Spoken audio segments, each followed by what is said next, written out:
Second running of the Manitoba Derby, uncharacteristic, has the best stride as they come to the wire. Uncharacteristic takes the 73rd running of the Manitoba Derby.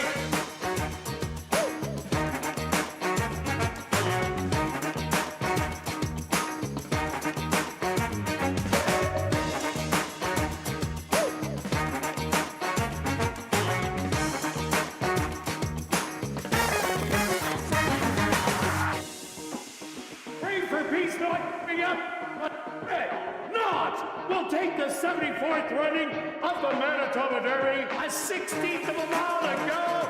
Manojera is going to give Henry Wynn Jr. his first Manitoba Derby.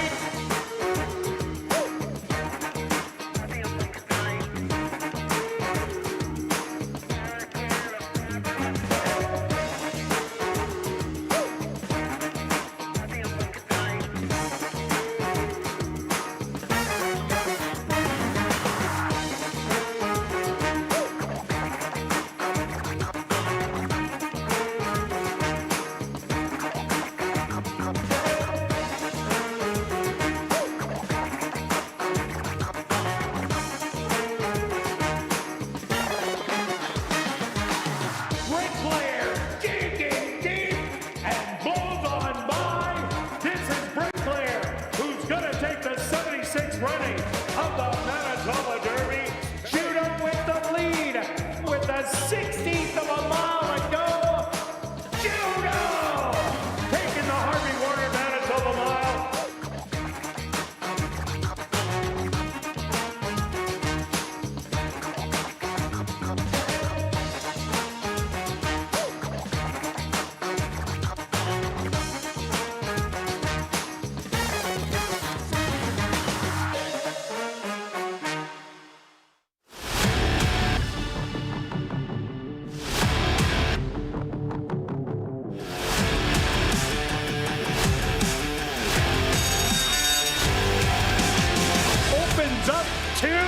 Yeah, baby, you just can't beat them at ASD.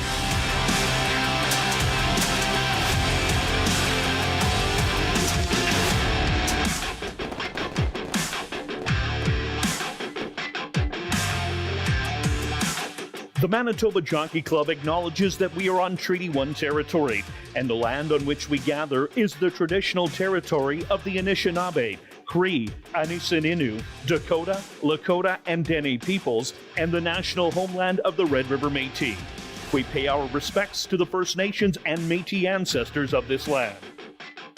And welcome everybody to ASD Live, brought to you by Manitoba Liquor and Lotteries, Day 16 on the racing calendar. Quick look back at yesterday's racing action.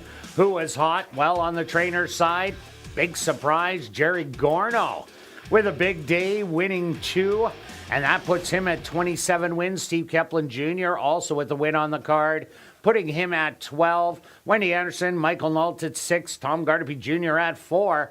And on the jockeys side, it was Sven Balrup with a good day. He had 2 wins, putting him on top with 14. Ronaldo Cumberbatch also had a good day with 2 wins. Antonio Whitehall, 2 back with 12. Javanil Patterson, Dario Dalrymple with 10, and Tyrone Nelson with 7. We ran the boys' stakes yesterday. The 3-year-olds, the Golden Boy. What a great race. It came down to Elston Gunn and Prime Suspect inside the 16 pole. Elston Gunn ended up getting it done for Tina Birdwell and Joe Schumer, both getting their first stakes win together here at Assiniboia Downs. And Siobhan Townsend did ride. And then in the boys' race, that was the free press. Another great finish. Bergheim, Jerry Gorno, Ronaldo Cumberbatch, and owner Henry Witt. They went back-to-back, getting it done in impressive fashion for a big price. Stretch, what did you see on the racetrack? Yeah, a good summary on the stake races. I'll just talk about the track first. Very sloppy day. Oh, pea soup out there absolutely. yesterday. But we had winners from all over from basically gate to wire, inside moves, outside moves. We thought maybe the inside wouldn't be the spot to be, and that was not necessarily the case. No, Golden Buck came right up the rail and won pretty easy. Absolutely. You talked about the two stake races, both over $30, which kind of the first one surprised me a little bit. You did like the it did surprise me that much. It shouldn't have been a $30 horse in my mind, but Prime Suspect took all the money. Yeah, absolutely. And then the other one made sense. It's been running well, opened with early money, and suddenly it got lost in the betting and ran a nice race. Just very good. Also with the big fields and the slop, because some horses like the slop, some don't. I've made a lot of notes on that because you know what happens. A horse runs a big race because they like the slop, and then a couple run bad races that I could tell that they really didn't like it. They get left off the board, and next time we can get them. So kind of remember, that was one of the stranger tracks that we've had this year, I thought, where many of them some struggled and some excelled. The time in the races that day, yesterday, was right around par, nothing really slow. We'll see how today works. Just talking off camera, Kirt mentioned he thinks it's probably wet fast to start. Yeah, there is a lot of water. Well, not a ton of water, but there is a little water still in it. They tried to squeeze it out. They're opening it up as we speak right now, but there is still water in it. I expect them to skip right along and then to start drying out and go to good. And by the time we hit race number 6, I think it's going to be a fast track. For sure. Do I have time for a quick story? Oh, why not? Yes, story time. So if you watched last Wednesday, there was a few things going on. As you know, we like to play show parlays, and both Kirt and I kind of struggled. We were down to our car change bets. We were out on that. Last race, the production crew said, are we doing another one? And I says, no, you pick one. And so Kim and Beth came up with a certain horse. Funkenstein. Yeah. Oh, is that what the name was? That was the name. That's why it was Frankenstein. I know yesterday. exactly the name. So sure enough, I've played enough races over the years that I don't really get nervous about the races at all. It just is what it is. And alive in the pick 4, and I'm focused on the horse at the back. And sure enough, there's a 5-horse pile up at the front. You're yelling that the fractions are fast. It's like, oh no, here it comes. And sure enough, horse circles, gets up for 3rd. Good pick, girls. So yes, I am riding the bull today. You got to stay tuned after the 3rd race. Apparently, nice work on Kirt and the production crew. Oh yeah, we made sure we made it happen. We've got the camera apparently at that time, so I'll be warming up, stretching until that time. But enough of that, because I'm really looking forward to it. Where's your cowboy hat? Cowboy hat's coming because I've had a bad 2 days, and Wednesday lucky hat has been on a roll on the pick 4, so hopefully it keeps it going. You know what? I'm not big superstition. Give me the hat. Really? Only because you're riding the bull. All right. You're sticking to it here on ASD Live. If we lose and we say something, we're going to do it. We're not like anybody else that says, yeah, we might. No, we're going to follow through. But let's kick things off. We only got a little bit of time. We're going to kick it off with the $3,000 claimer. For fillies, mares 3 and up that are non-winners of the year, they're going to go 7 furlongs. Scratch number 2, Cressati. Who do you like in here, Stretch? I'm glad it's the first race because I'm not a big fan of it. I'm kind of stuck what to go with. I'm going to take a bit of a long shot in here, and you do have the one in second. Going with the horse that has the ability to go to the lead. There's not a lot of speed. You get the rail going 7. We've talked about it most times when we cap and we get the 7 furlongs. Find that rail at 7 furlongs, and the horse may be able to try to steal it. Maybe get good value at 6-1. I think that's about right the price you're going to get. Yeah, I think that is a great price. I went to number 4, Pineapple Tidbits. The horse ran for 75 last time out. Drops into the non-winners of the year. Likes going around 2 turns. And I like that Legata Salvaje. This horse was only beaten by 3 lengths to that horse, who took the drop to 5,500 and won again. So with this one taking the massive drop right down to the bottom, I think if this is where this horse fits really well. Not like in the early money at 4 to 5, but definitely a big shot. Yeah, I'm with you. I had to put it second, lacks value. It's been off a month and drops. If it runs back to the Hastings Park races, it crushes the field. There's no doubt about that. I've used the 5 as my third pick, and actually could have been my top pick, especially because I think this horse is ready to run, finding the right spot, workout coming in, likes the 2 turns.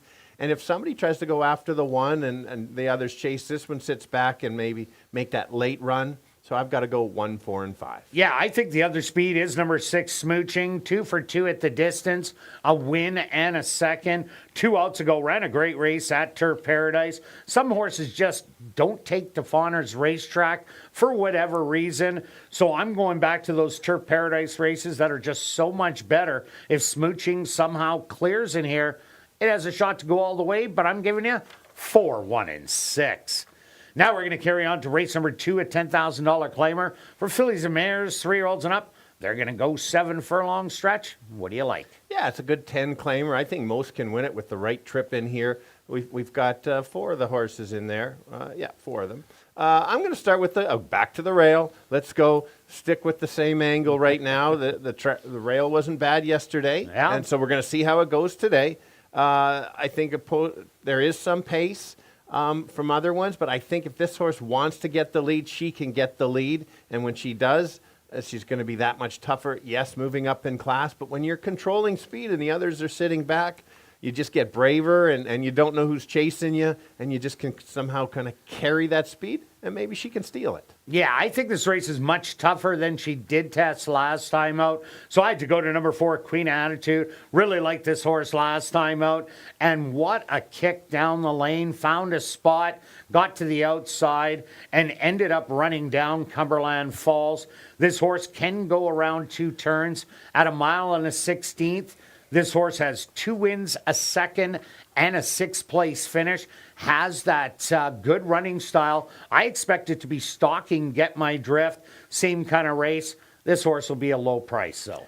Yeah, you talk about the 2 turns, but Hastings Park, 6.5 is 2 turns. So true. And I thought it was very equivalent, almost the same type of race. So I'm taking a bit of a chance. I do like your top selection, but I like it mainly because of the 6.5, because it is the same setup. I've got the 5, drops in class. Last year was running in some stake races. I don't think the horse is at that level, but if it runs back to those figures, I think the horse certainly can be in the money, because it gets dirtied up when it's running against some better ones, and Kirt's good rule about the 5 within with 5 the 5 lengths. lengths. Yeah, and so I think it's such a good rule there, and so that's why I've included it 1, 4, and 5. And the other horse I like, number 6, Hardly Mischievous. Back-to-back 2nd place finishes, but had to chase after a loose speed horse and couldn't catch it. I think Get My Drift will get company from Queen of Attitude earlier than she would like, and that does set up for another closer to maybe get a big piece of things. That's why I'm taking 4, 6, and 1. Now we're going to carry on to race number 3, a $5,000 claimer for 3-year-olds and up that are non-3 lifers. They're going to go 6 furlongs. And remember, since we do have 8 races today, the pick 5 doesn't start until race 4. Number 3, Conspiracy Theorist and Big Walk. You're going to have to switch around the riders. Demario Bino will ride the 3, and Javanil Patterson rides the 4 Big Walk stretch. What about this one? Yeah, I'm glad you mentioned that. So we even get 3 races to kind of figure out the track, which is certainly going to huge that extra race. Unless it's a bunch of long shots again, then yeah. Yeah, that's how the week's It'll been be going. hard to adjust. It will be hard to adjust. One of these races, the races here that you can't really trust anybody. We do know the race shape. I think we both are agreeing the 2's going to the lead. Without a doubt. It is dropping speed. Last time tried to come off the pace, just a little quick up front, and I like that they tried something. It's just a matter of, and the first time out went too fast and gave it up. I think this horse should be in front by a bunch. The big thing is, will the horse be able to hang on for the distance? If I get 2 to 1, I'm willing to risk it, because I know how fast this horse can be. The others may not have that kick, and so see how far he can carry his speed. Yeah, has done very well at the distance. 6 starts, 2 wins and 3 seconds. I went to number 3, Conspiracy Theorist. Ran a big race last time out against Flying Tex and just lost at the wire.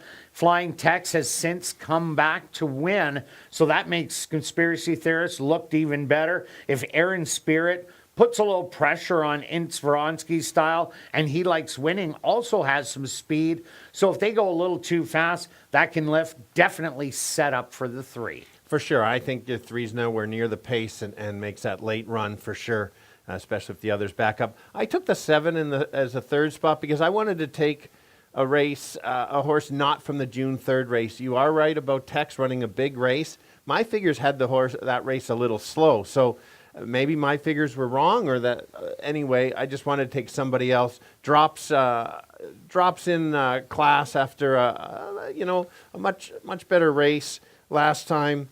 I think this horse might just be in the right spot, at least in the money finish. Trying to find something because, like I said, if that's not a great race on June 3rd, you need somebody else. 2, 3, and 7. The other horse I used, number 1, Aaron Spirit. We had this horse at 20-1 morning line. Took a pile of late money, yes. And at the head of the lane, it looked like Aaron Spirit might be home and cooled out, but Prince Money ended up running him down. When Prince Money did come back to win, so Aaron Spirit should move forward off that and has worked twice since. So I'm giving you 3, 2, and 1. Now we're going to carry on to race number 4, kicking off jackpot pick 5 wagering with this $5,000 claimer for 3-year-olds and up that are non-2 lifers. They're going to go 7 furlong stretch. Looks like there might be a loose speed horse. There could be. Interesting one. I'm handicapping this race, and then last second it's like they're going 7 because most of these are the 6 furlongs. You kind of lose track. And you know what's unusual about this race? This is the first time it's gone this year. Oh, okay. The 5,000 non-2 lifer used to be our bread and butter. About 20 of them, and we got 6, and they all wanted to go a rut of ground. Very nice. Okay, so that makes it tricky. I'm back to the rail horse going the distance. This horse is big effort last time. Chased and then took over and beat the Rooster, whose Roosters struggle a little bit these days, but still. The Rooster still making money, still making seconds and thirds. Yeah, it just finds ways to. Anyway, good first out, especially after the winter layoff. I think the 2 turns is no problem for this horse whatsoever.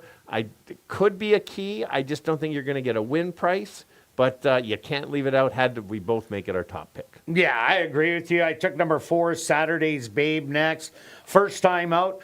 This horse didn't run a jump, and I said it was much better than that race. So it took the drop down from the allowance to the claiming ranks and made a nice little rally, but Witt's 10 touch was loose speed in the race. Kept on going, didn't stop. So Saturday's Babe now gets to stretch out a little more. This horse looks like it can run all day with its running style. Takes another drop from 10 to 5. I think this could be maybe the one that upsets. Possible, yeah. The big question is the 2 turns, and if you think so, for sure.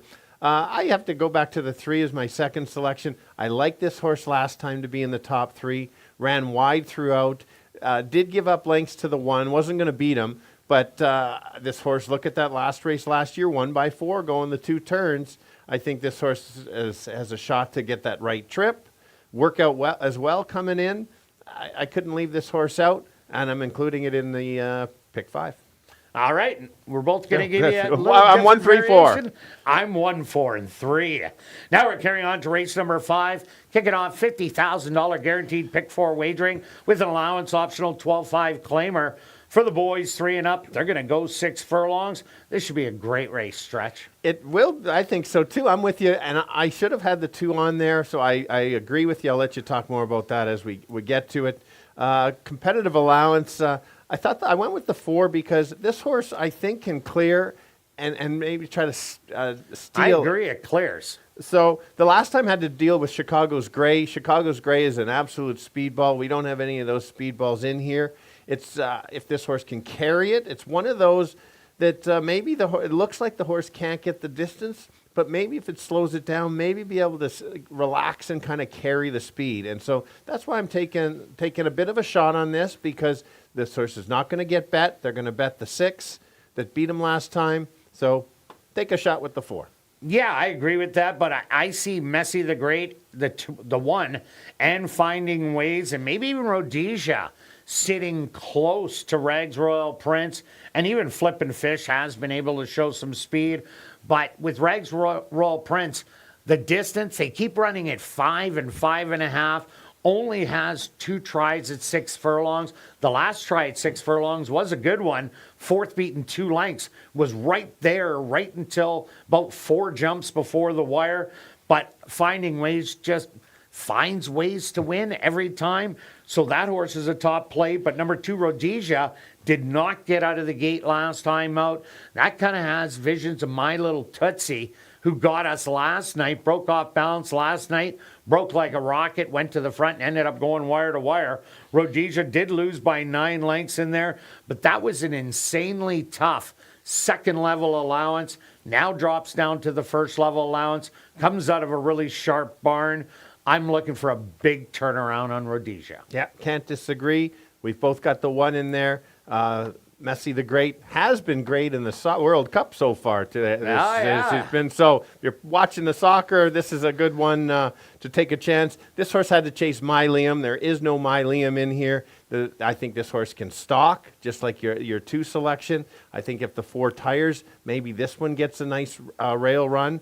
And or at least pick up the pieces. So I did have to include it, just like you did. Yeah, because it got off the rail. I pointed out that in the last start, I liked the horse. It ended up getting bobbed out for second. Brooklyn Alley Cat rallied from well off of it.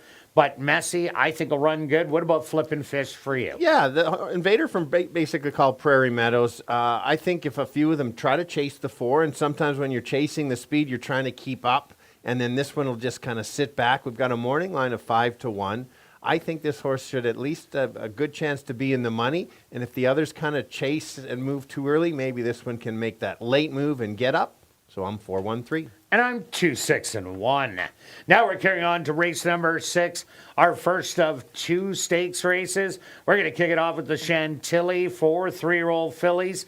They're going to go 6 furlongs. Stretch both on Evolution. We are a good stake race. Yes, it'll be bet down. But how about yesterday? The $30 horse wins it in a smaller field. But we did say most of them could win that race, and it came up right. Last time this horse had to battle on the lead on the inside and still drew off. I think today this horse has the ability to sit just off.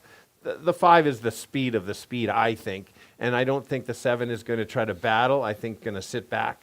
I also think if this horse is better if it can just kind of relax and make that move instead of having almost a double duel to win it last time. Yeah, it ran absolutely huge. What a force. Well, got beat by Playful, was a horse that won 2 in a row down at Century Mile and was running in Phoenix before arriving at Century Mile. What a force. Had a big lead and was coasting along, but just ended up getting tired in the end. If speed is carrying on this racetrack, and What a Force gets that 4-length lead, might not be caught. And that's the key. If speed's carrying, then that you almost have to switch your picks on that, depending how it plays. Oh, definitely. I've used the 4 as the second start. I know the horse hasn't beaten much in the first 2, made it look, or let's just say made it look so easy. No disrespect to the other ones. This horse is just that much better. And I think this horse is still figuring out how to run. Look at those first few starts. They weren't very good, and then suddenly the light's gone on. I think another one that can sit close or sit back and make that late run for a shot at an upset. Yeah, the horse has a great running style for the race. I also went to number 6, Lisa Connects. I was on this horse last time for the exactor behind Evolution. Because the horse likes going a route of ground, now gets an extra half a furlong, did rally up the rail and just got there in a 3-horse photo. That extra half a furlong will help. And if Evolution goes out with What a Force and Witt's Little Ringer and maybe even tap the parlay, there could be a massive speed duel to set up. So I'm giving you 7, 5, and 6.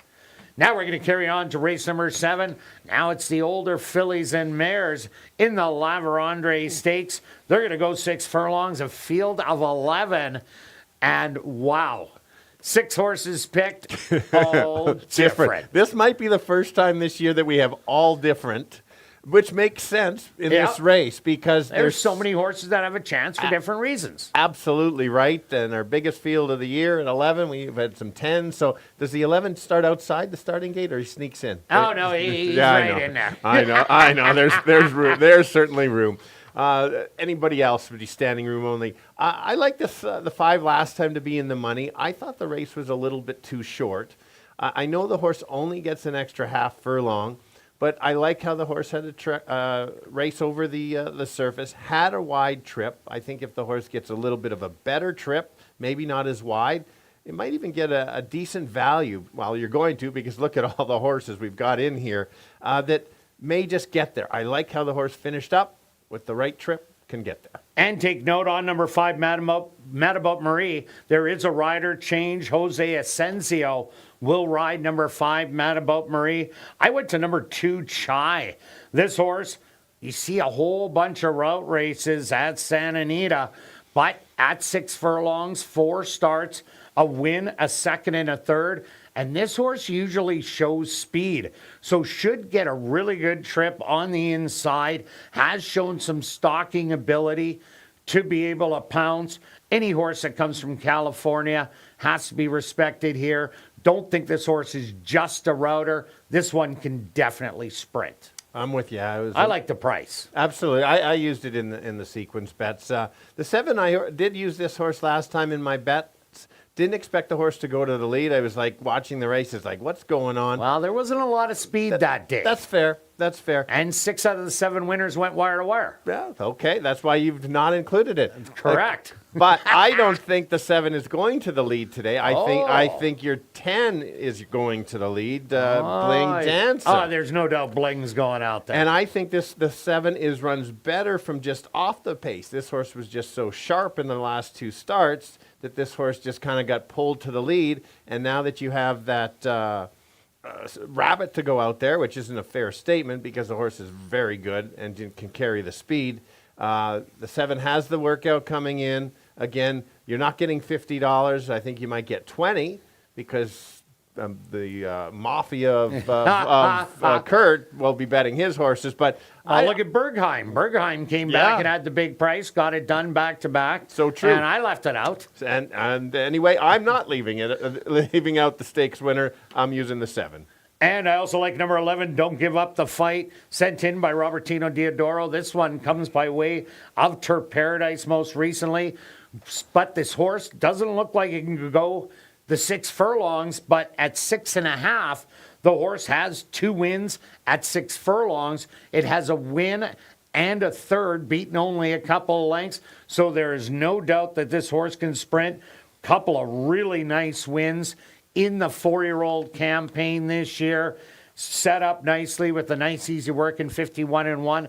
I don't like post position number 11, but the horse does have a load of talent. Absolutely. And I've used the 6. This was the beaten favorite in the stakes race a couple of weeks ago. I like that now that everybody's jumping ship. You're going to go from about 80 cents on the dollar to about 4 or 5 to 1. If not more. If not more. There you go. The horse had some trouble in the stretch. Wasn't beating the winner. I just think, again, 2 races back was so good. I'd give that horse a bit of a pass because I know the horse is talented. 5-7-6. And I had to throw in Bling Dancer, 1 for 1 here at Assiniboia Downs. 1 last year, going wire to wire. But that was a route of ground. In that last start at Century Mile, cut the fractions, had to battle a little.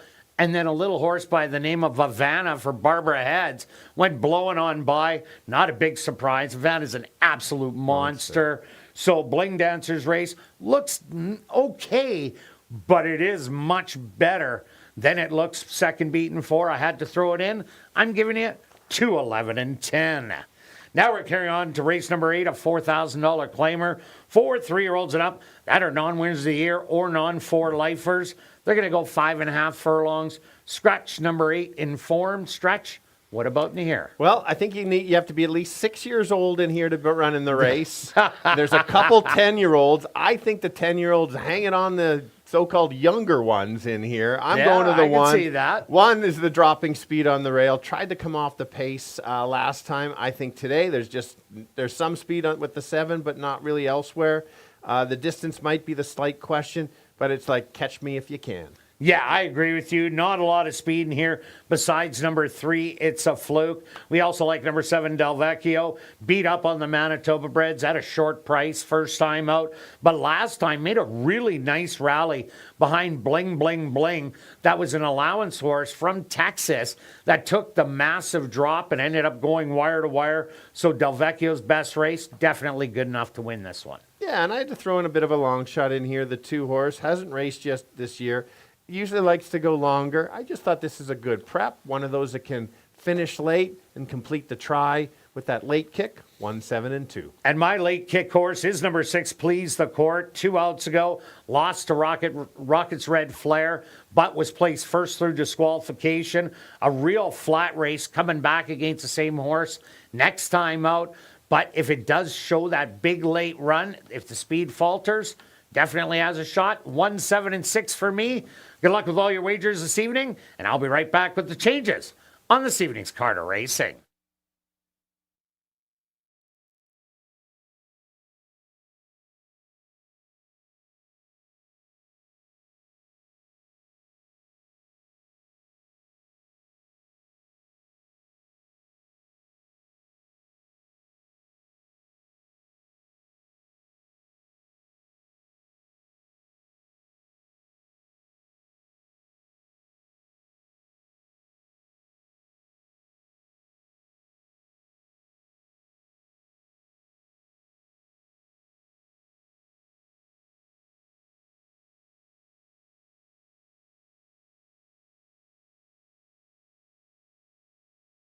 And if everybody can get your pens and programs ready, here are the changes on this evening's 8-race Carter Racing. Turning your programs to race number 1, scratch number 2, Cressati. Now turning your programs to race number 2, the Lillian Johnstone 88th birthday race. Just a couple overweights. Now turning your programs to race number 3, the Cobra Crown race. Number 3, Conspiracy Theorist, make the jockey Demario Bino. Number 4, Big Walk, make the jockey Javanil Patterson. Now turning your programs to race number 4, kicking off Jackpot Pick 5 wagering. There are no changes. The Jackpot Pick 5 carryover, just over $200, $16,000. Now turning your programs to race number 5, our VIP Fan of the Night race, kicking off $50,000 guaranteed pick 4 wagering. There are no changes. Now turning your programs to race number 6, our co-featured event, the 46th running of the Chantilly Stakes for 3-year-old fillies. Just some overweights. Now turning your programs to race number 7, a classic high 5 race for our other co-featured event. It's the 42nd running of the Lavandre Stakes for fillies and mares, 3-year-olds and up. Number 5, Mad About Marie, make the jockey Jose Asensio. Now turning your programs to race number 8, our other classic high 5 race, scratch number 8, Inform. Well, it's turned out to be a beautiful evening here in Winnipeg. Oh boy. Hey, at least it shows you on the bull. Yeah, I'm still on the bull. Yeah, you're for still sure. on, and I don't mind being the clown there. Come on, go Toro, go. Go bucking. Under cloudy skies, the temperature 21 degrees Celsius or 69 Fahrenheit. Light wind out of the north-northeast at 22 kilometers an hour or 14 miles an hour. And the track is currently listed as good. A good racetrack for this evening's 8-race Carter Racing. And we're going to kick it off right here in race number 1 that goes to post in 15 minutes.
And join us for some line dancing after race 2 and 4.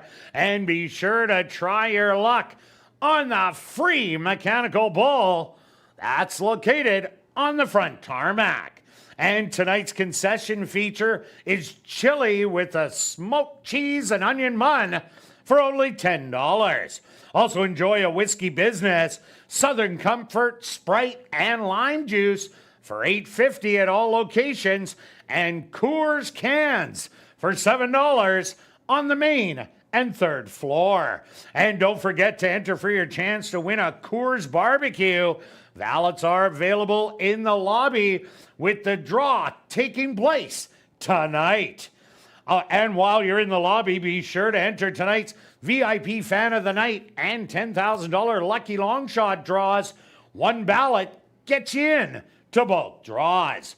Our VIP Fan of the Night will win some great prizes, exclusive behind-the-scenes access, and a chance to watch a race right from the winner's circle. And here's the big one. The person drawn for the $10,000 Lucky Long Shot gets to spin the Lucky Long Shot wheel for a chance to win up to $10,000 cash if the horse with the highest odds wins the last race. Have a great evening of racing.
And welcome down to the paddock for race number 1. We're going to kick off the Wednesday night card of racing with a $3,000 claimer for fillies, mares 3 and up that are non-winners of the year. They're going to go 7 furlongs. Scratch number 2, Cressati. Stretch, who do you like in the opener? Well, I'm going to take a bit of a chance here on the well, it's just a good handicapping angle here at ASD because 7 furlongs is 2 turns. Some tracks it's 1 turn.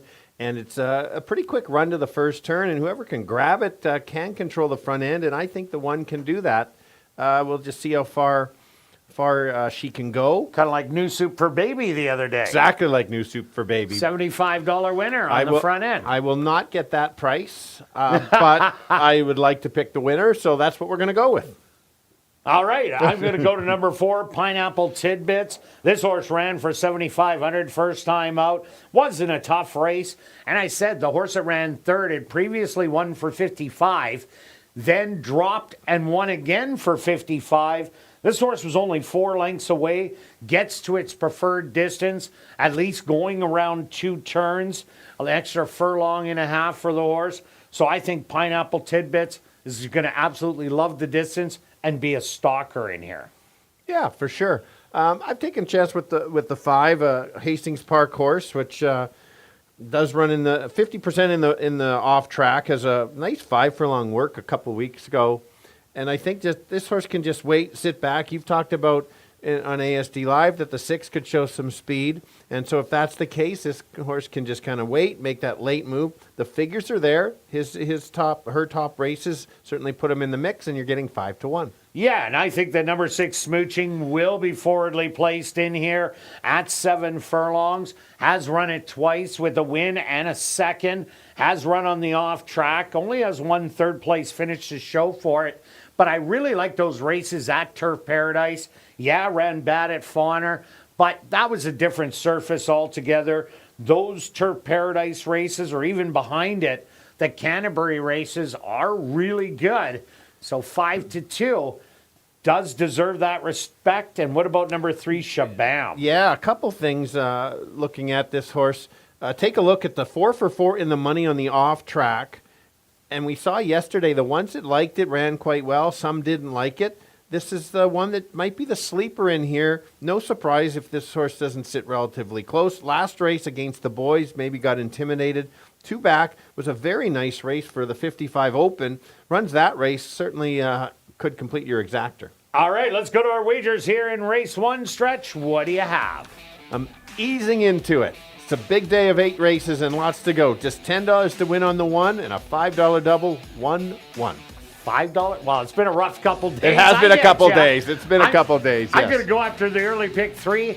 I'm going to take 1, 4, and 6 in here. Then I'm going to take the 3 and 4 and just key the 3 for $18. And it's Show Parlay Wednesday. Stretch? Should be pretty easy with 8 races, big fields, don't you think? We get this all the time. Real easy. I think I'm going all the way. I started yesterday, hit my last race, well, so I got 24 to show on the 1. What's the over-under today? Last week you put it at 1.5, and I didn't even make it to the second race. I think you can get to the 3rd race today. Sweet.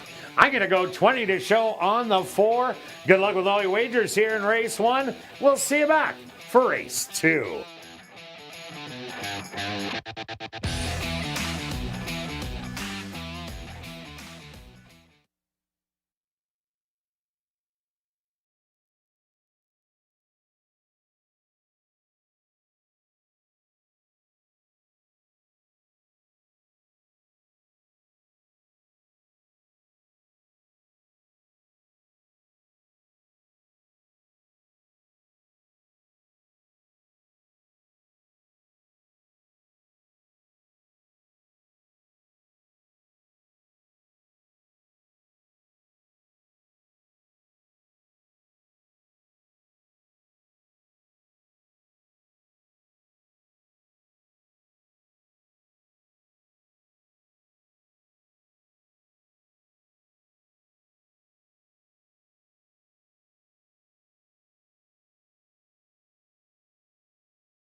The horses are on the track for race number 1.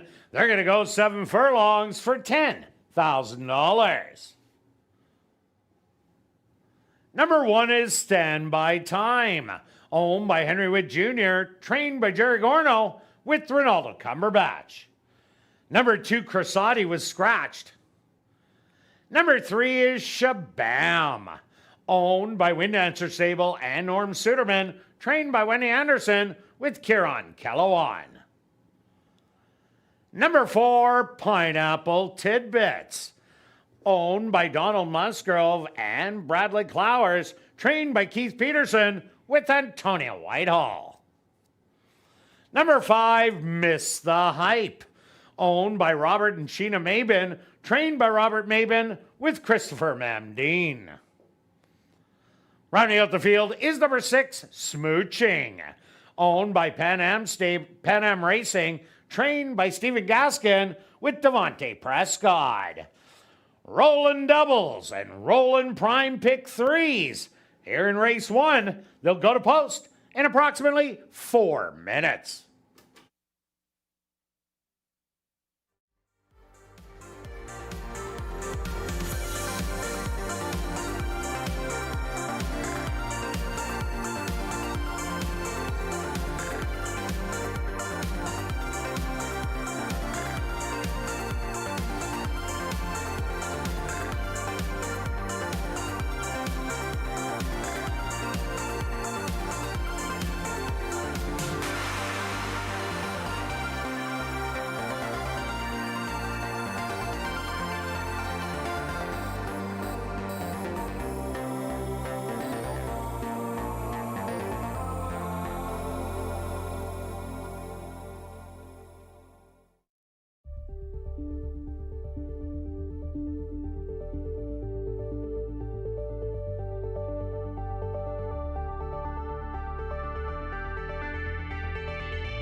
The girls kick off the 8-race card today, looking for their first win in a rather long time.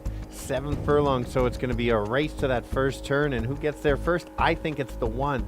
And if she can get the front end, control it, and try to keep going, you're going to get some good value. It's a bit of a battle up front, but steal it, be right there. The one that's going to sit back is the 4-horse, getting a nice price at 5-2. Won't be on the lead, has the back class from Hastings Park.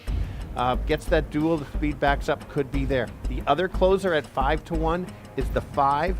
Workout coming in, hasn't raced this year, but I think she looks ready to go. Let's go 1, 4, and 5. Kirt? Yeah, Stretch, I see maybe a pace battle emerging between the 1, Standby Time, and number 6, Smooching. So I went to number 4, Pineapple Tidbits. This horse ran really well, going around 2 turns at Hastings last year. Has run on the off track and done well with the win in a couple of seconds in 4 starts. Takes the big drop from 7,500 all the way to the bottom. Lots of things to like. Number 1, Standby Time, big race last time out. Yeah, that was a 3,000 non-winners a year, but that wasn't a normal one. There were some toughies in there. Standby Time now stretching out. I think it'll show speed from the inside. And number 6, Smooching, bad race at Fauner Park. But a lot of horses that go there, they don't take to that racetrack. They revert back to their form when they go wherever they go. So this one, Turf Paradise in Canterbury, they love our racetrack. So I had to throw it in, but I'm not liking that price of even money. 4, 1, and 6 for me. Good luck here in race number 1.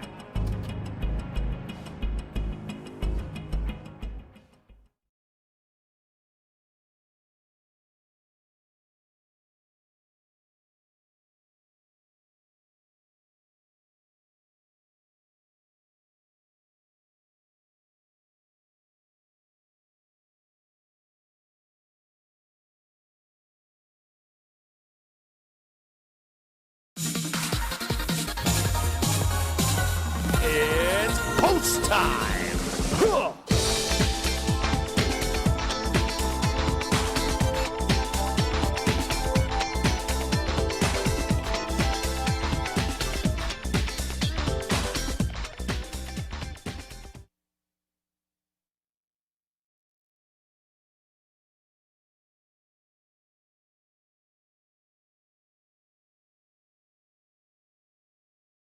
Standby time. The first one into the gate. Shabam. Also a Zed. Pineapple Tidbits from the middle. Just 2 left to load. Miss the hype.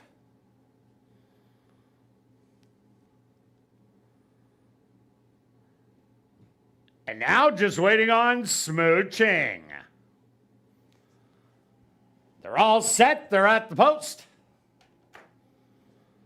And they're off. From the far outside, smooching. Straight out to grab the early lead, but standby time. Gonna put on some pressure on the inside. And these two are locking horns early. Settle back 3 wide. That's Pineapple Tidbits with Shabam on the rail. And your early trailer will be Miss the Hype. 5 lengths off of it. Standby time on the inside through an opening quarter of 25 and 3. Smooching. Giving no breather in here. Pineapple Tidbits. Inching up 3 wide on the outside. Shabam still on the rail, biding the time. And the trailer Missed the Hype. Now only 4 lengths off of it. It's still standby time through a half in 50 seconds. Smooching in the middle. 3 wide Pineapple Tidbits. Shabam with a pile of horse. Nowhere to go and Miss the Hype. Also looking for room. They hit the head of the lane. Standby time. Spins out of the turn with the lead by a length. To the outside, that's smooching on the rail. Shabam. Standby time. A 16th of a mile to go. And it's going to be standby time. Who ends up getting it. Smooching will be second best. Third's going to go to Shabam. And fourth, Miss the Hype.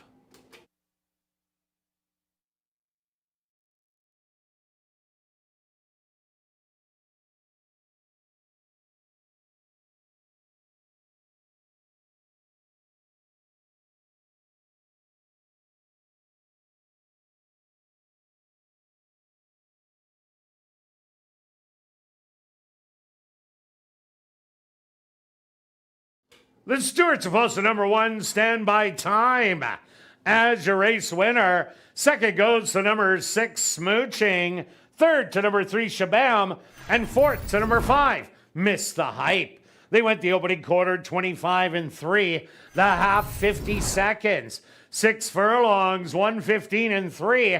Time for the 7 furlongs, 1:28 and 3.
Now entering the winners enclosure, the official winner here in race number 1.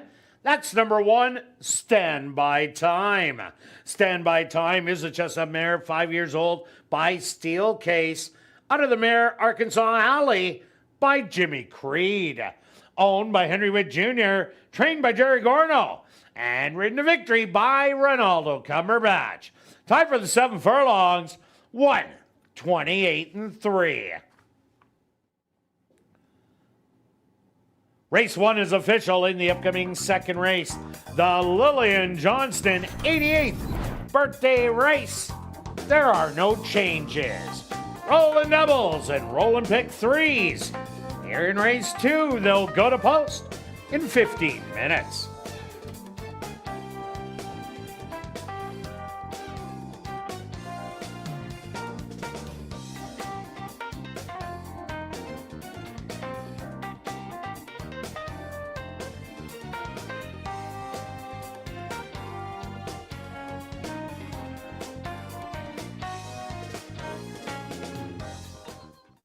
Assiniboia Downs 50-50 draw returns each and every race night.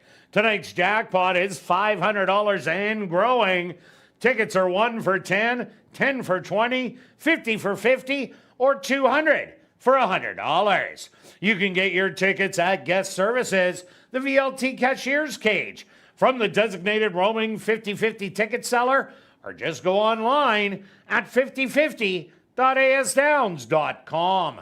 The draw will take place at 10 p.m. tonight, and proceeds do benefit Final Furlong and the Winners Foundation.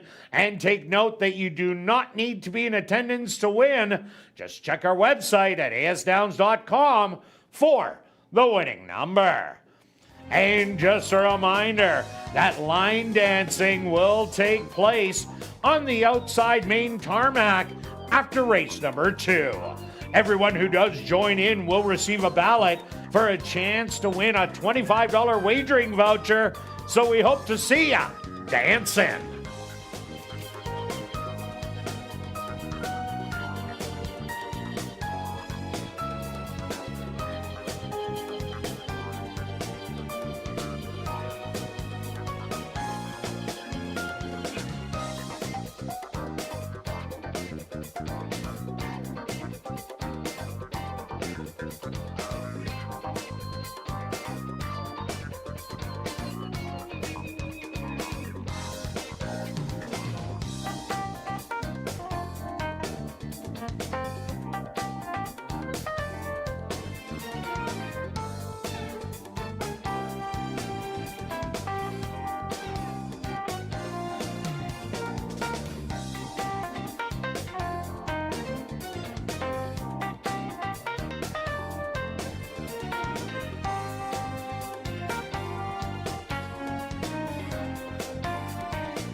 And welcome back down the paddock for race number 2.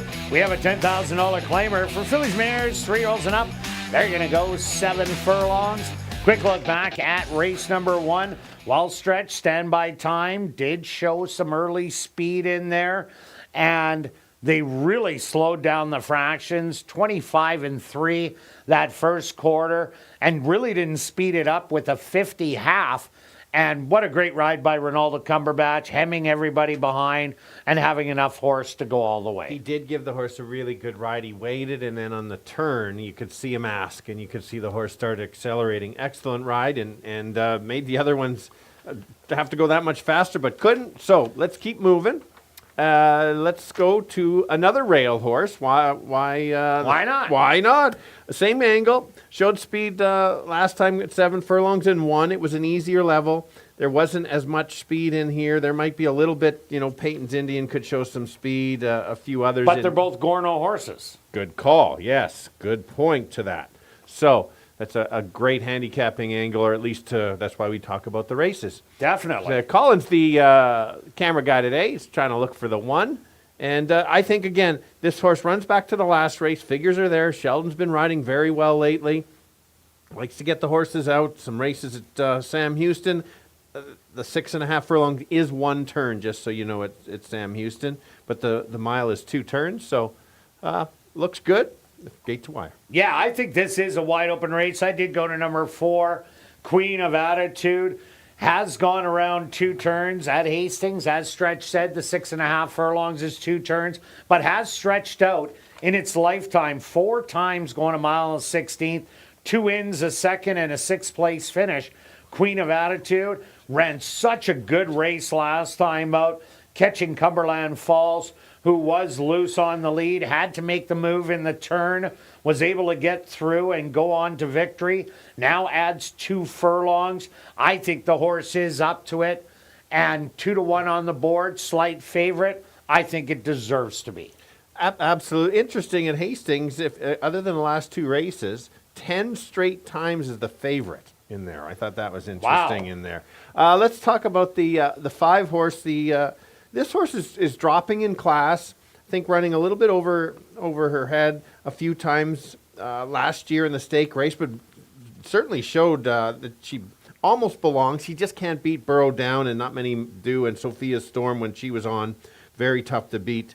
Then ran some nice races at Woodbine. First race not very good. Second race much better race. Was right there. If runs back to those races in the stake races last year, certainly can be there, even with the win. An 8-1, I'll take it. And number 6, Hardly Mischievous, ran 2 big races back-to-back at the $5,500 level. Was beaten by the 1 Get My Drift last time out, and previous to that was beaten by Layla Song. Both of those being wire-to-wire winners. So if someone else wants to go out and challenge Get My Drift, set it up for a closer, maybe today's the day for Hardly Mischievous. Yeah, let's take a look at the 3. This is always a guess on one of these type of horses. Normally runs on the turf, was at Canterbury and Turf Paradise. 1 start when the race was taken off the turf, ran a nice 4th. The horse has not been in the money on the dirt in its life. Maybe Cindy's figured this horse out, new trainer, maybe can make this horse work. And number 2, Peyton's Indian, the other one sent out by trainer Jerry Gorno with number 1 Get My Drift. Peyton's Indian was a winner at first asking as it battled on the outside and drew off easily to win by a length and a half. Then hit a very tough horse in Smoochero last time out, and Mystic Song, who was coming off a win. Peyton's Indian has a close running style towards the lead. I think if the 1 and 2 do go to the front, they're going to try and do what happened in race number 1, slow it down, and maybe they could just run around the racetrack together. All right, let's go to our wagers here in race 2, Stretch. What do you have? I have an exactor wheel, 1 and 4, in case the 1 gets loose. If there's a duel, then the 4 wins it. 1-4 with 1-4-5 is $20. And why not sprinkle a pick 3, because there is no pick 5. 1-4 with 2-3-7, singling the 1. And I'm going to take the 4 on top with the 5 and 6 in the exactor. A $1 one, $2. $10 one for 20. Show parlay. Well, I hit the wife's purse last night when she did go to bed. So I got a little extra money to play around with. But I'm not doing the pick. I'm going to go with Kim's pick because she did pick Funkenstein that put you on the bull. So I'm out after race 1. How could it get any worse? It can't get any worse. So I'm going to go 20 to show on the 3. Don't mess with Tess. Stretch. I got 26 on the 4. All right. Good luck with all your wagers here in race 2. And we'll see you back for race 3.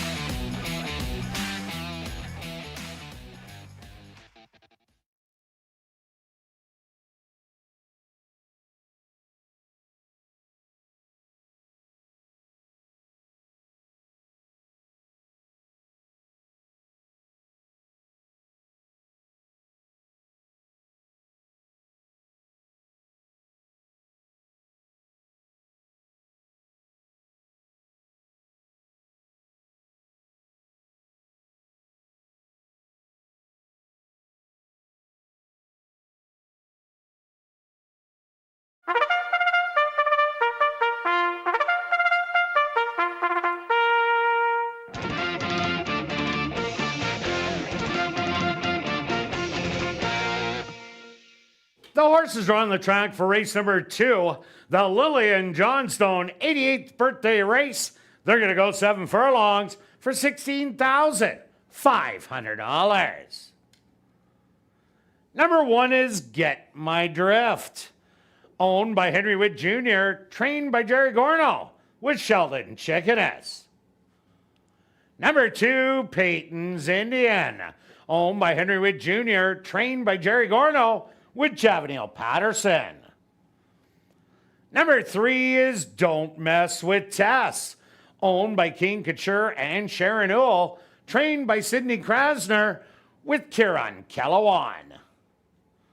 Number 4, Queen of Attitude, owned by Robert and Sheena Mabin, trained by Robert Mabin, with Christopher Mamdeen. Number 5, Dynamic Strike, owned by Bill Meikle and Wind Dancer Stable, trained by Wendy Anderson, with Neville Stevenson. Rounding out the field is number 6, Hardly Mischievous, owned by Christina Bell and B&J Stable, trained by Lise Pruitt, with Sierra Pruitt. The Lillian Johnstone 88th birthday race, kicking off rolling doubles and rolling pick 3s. They'll go to post in approximately 4 minutes.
right, a different group of girls going 7 furlongs again, claiming for 10,000. I'm going to go right back to the rail. It worked in the first. Let's see if it can work in the second. Went right to the lead, stole it on the front end. If the track's playing like that, let's run with it. I don't like the price, would like a little bit higher.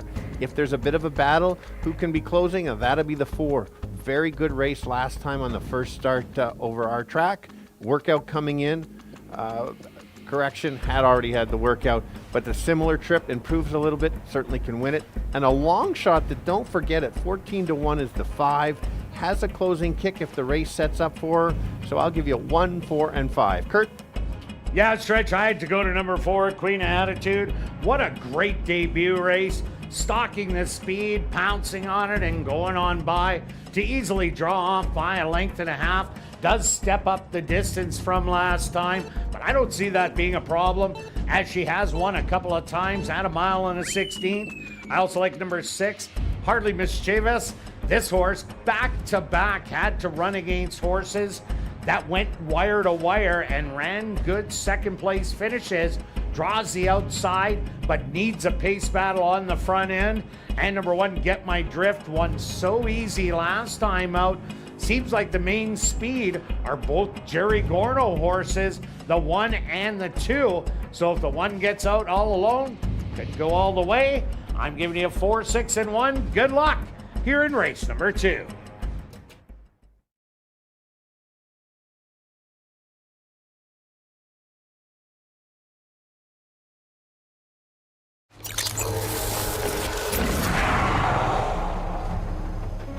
It's now 2 minutes to post time at ASD.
It's post time! Huh.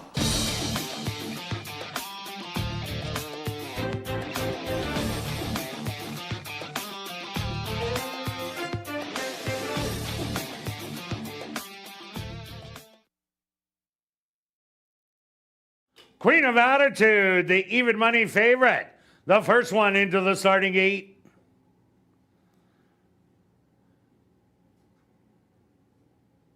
Get My Drift steps right in. Here comes Peyton's Indian. Don't Mess with Tess walks in. Just 2 left to load.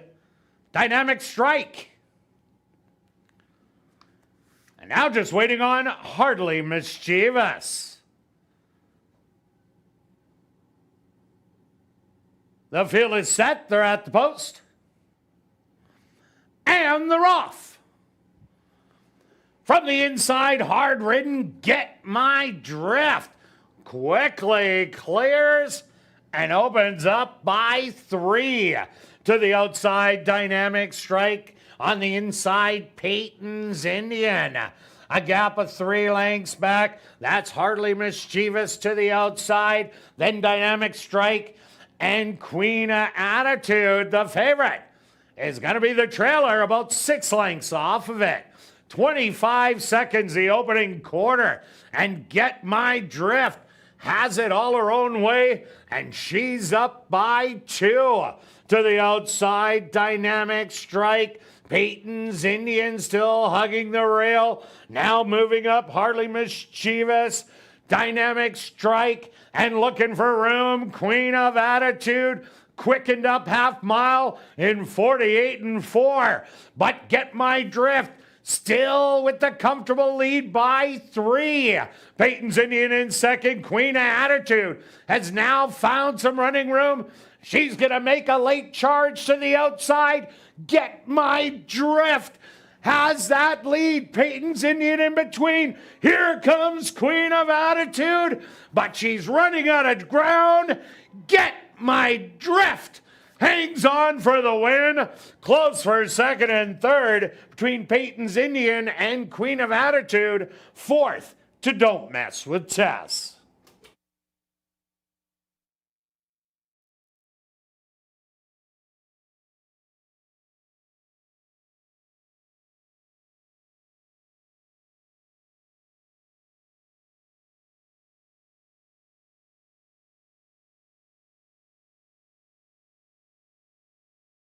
The Stewart's supposed to number 1, Get My Drift. As your race winner, a photograph has been called to determine the place and show positions. They went the opening quarter 25 seconds, the half 48 and 4. 6 furlongs, 1:14. Time for the 7 furlongs, 1:27 and 2.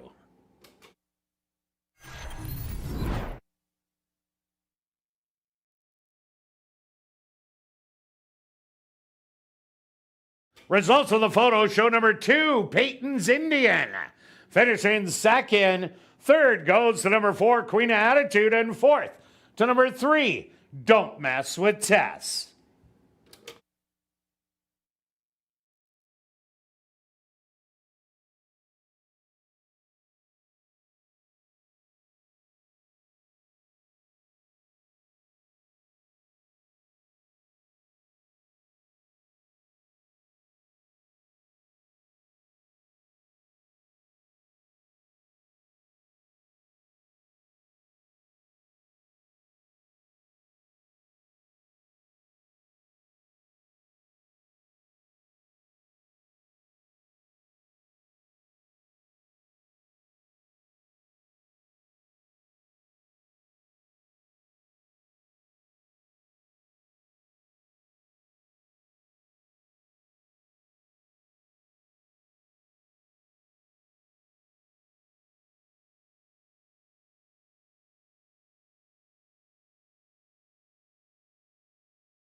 Now entering the winner's enclosure, the official winner of the Lillian Johnston 88th birthday race. That's number 1, Get My Drift. Get My Drift is a bay mare, 5 years old, by Palace. Out of the mare, Crafty Broad, by Crafty Friend. Owned by Henry Witt Jr., trained by Jerry Gorno, and ridden to victory by Sheldon Chickeness. Time for the 7 furlongs, 1:27 and 2. Congratulations goes out to trainer Jerry Gorno, who scores the early daily double. 2 wins for trainer Jerry Gorno. Race 2 is official in the upcoming 3rd race, the Cobra Crown Race. Number 3, Conspiracy Theorist, make the jockey Demario Bino. Number 4, Big Walk, make the jockey Javaniel Patterson. The Cobra Crown Race, here in race 3, they'll go to post in 14 minutes.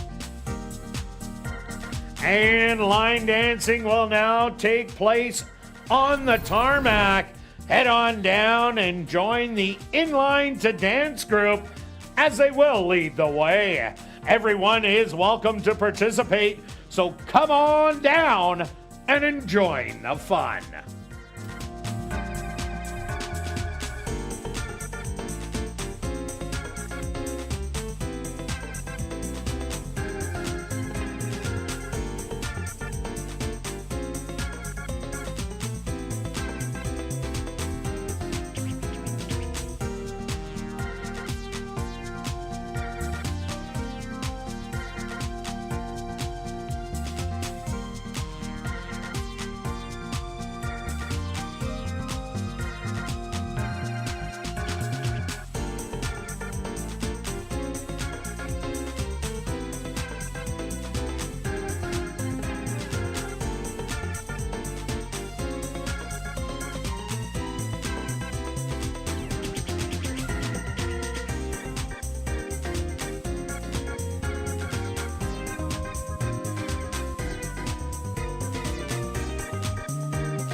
And welcome back down the paddock for race number 3. We have a $5,000 claimer for 3-year-olds and up that are non-3 lifers. They're going to go 6 furlongs. Number 3, Conspiracy Theorist. Make the jockey Demario Bino. And number 4, Big Walk. Make the jockey Javanil Patterson. Quick look back at race number 2. Well stretched. The instructions you could see were there. Get My Drift, go. Peyton's Indian. Sit back and let Get My Drift go. And nobody else chased.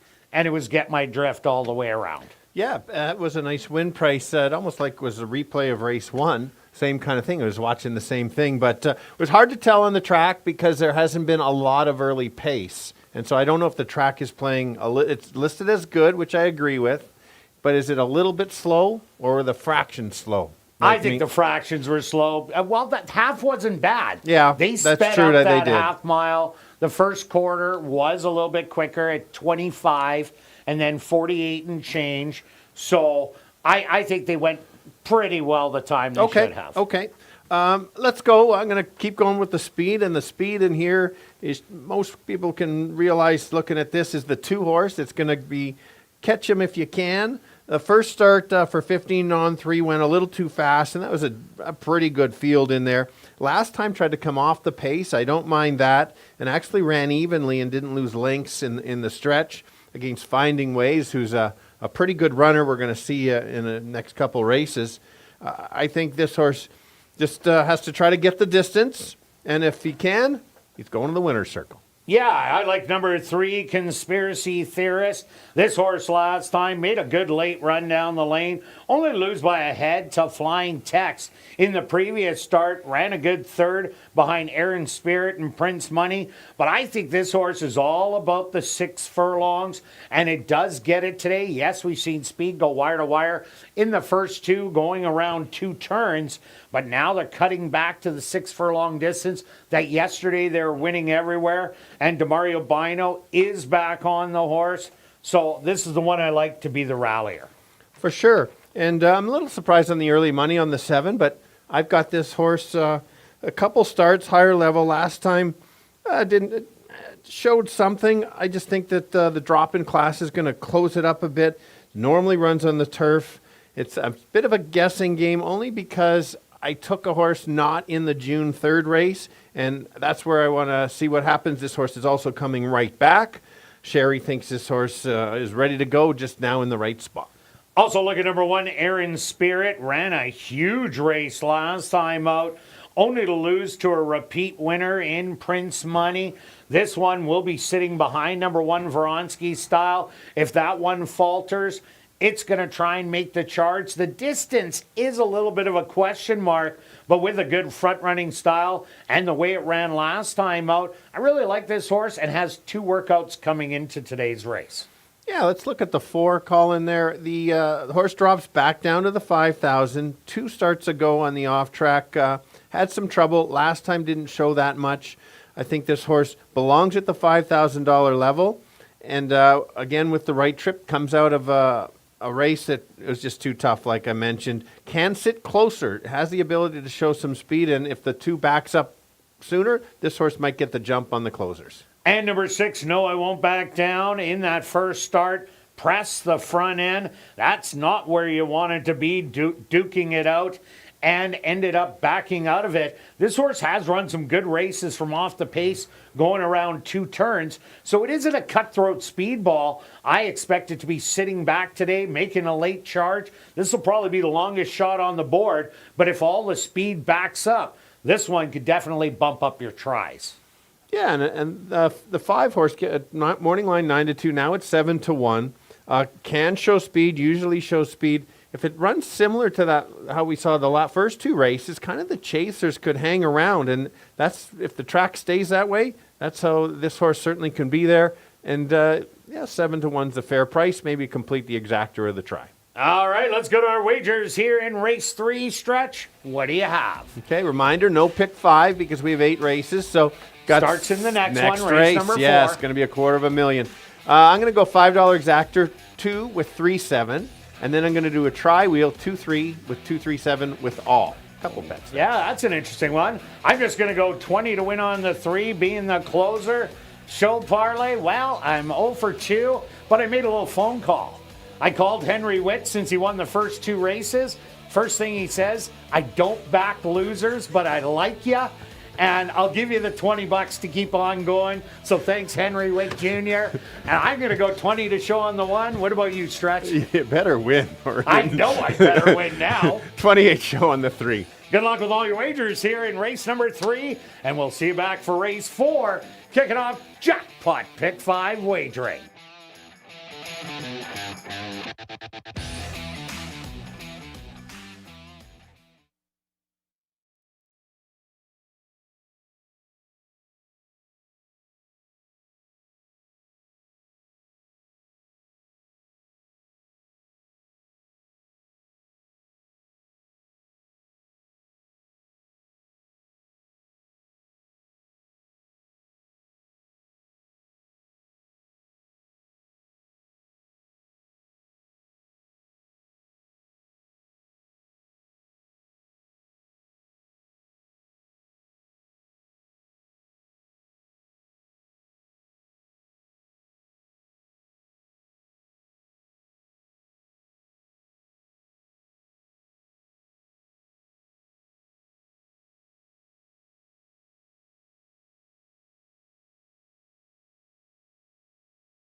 The horses on the track for race number 3, the Cobra Crown Race. They're going to go 6 furlongs for $10,200.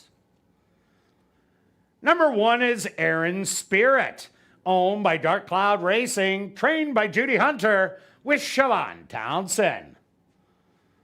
Number 2 is Inveronsky Style, owned by Homer Thoroughbreds, trained by Jason Homer with Ronaldo Cumberbatch. Number 3 is Conspiracy Theorist, owned by Windancer Stable and Norm Suderman, trained by Wendy Anderson with Demario Bino. Number 4, Big Walk, owned by Sunnyvale Racing, trained by Jerry Gorno with Javanil Patterson. Number 5, He Likes Winning, owned by Don Denard and Dialed In Racing Stable, trained by Craig Smith with Rashad Knights. Number 6 is No I Won't Back Down, owned by Larry Ross, trained by Wendy Anderson with Kieran Kellowan. Rounding out the field is number 7, Star Mission, owned by Murray Clear Sky, trained by Sherry Lang with Devontae Prescott. The Cobra Crown Race. Here in race number 3, they'll go to post in approximately 4 minutes.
All right, this time is the boys going 6 furlongs, all looking for their 3rd lifetime win.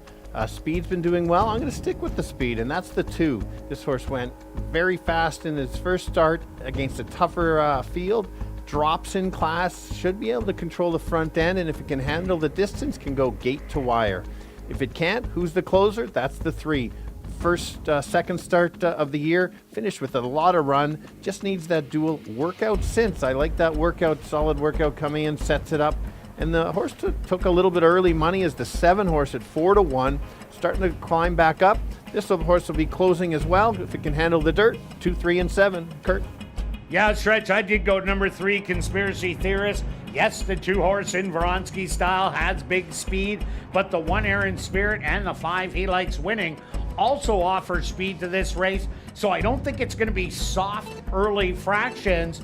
And that sets up for the 3 to show his late running style. And the winner of his last race, Flying Tex, did come back to win. The 2 is taking the drop, is the predominant speed of the race, shows that it does well at 6 furlongs, but is a big speed ball that seems to stop late. But it's taking a lot of money, and number 1 Aaron Spirit ran absolutely huge. First time out, lost to a repeat winner, draws the inside. I'm giving you 3, 2, and 1. Good luck here in race number 3.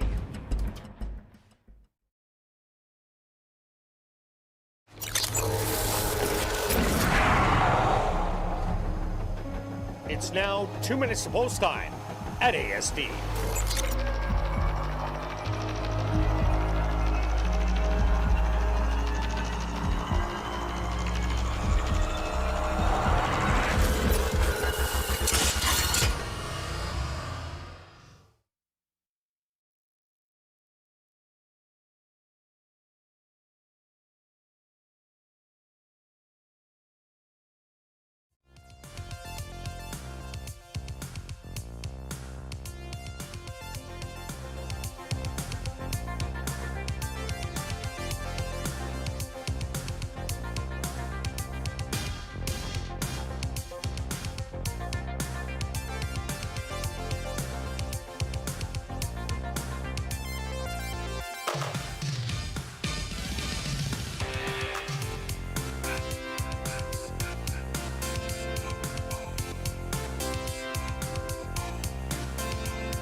It's post time.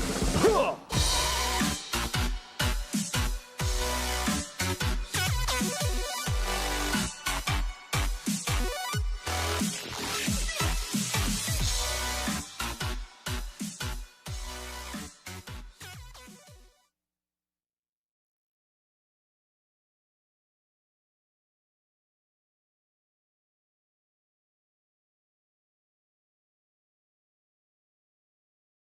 Front gates are open for number 5, He Likes Winning.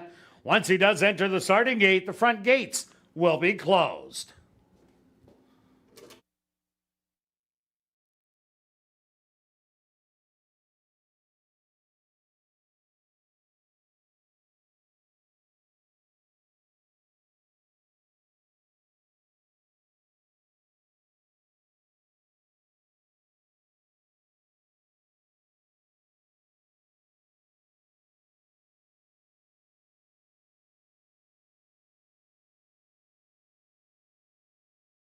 He Likes Winning is now in. Here comes Aaron Spirit.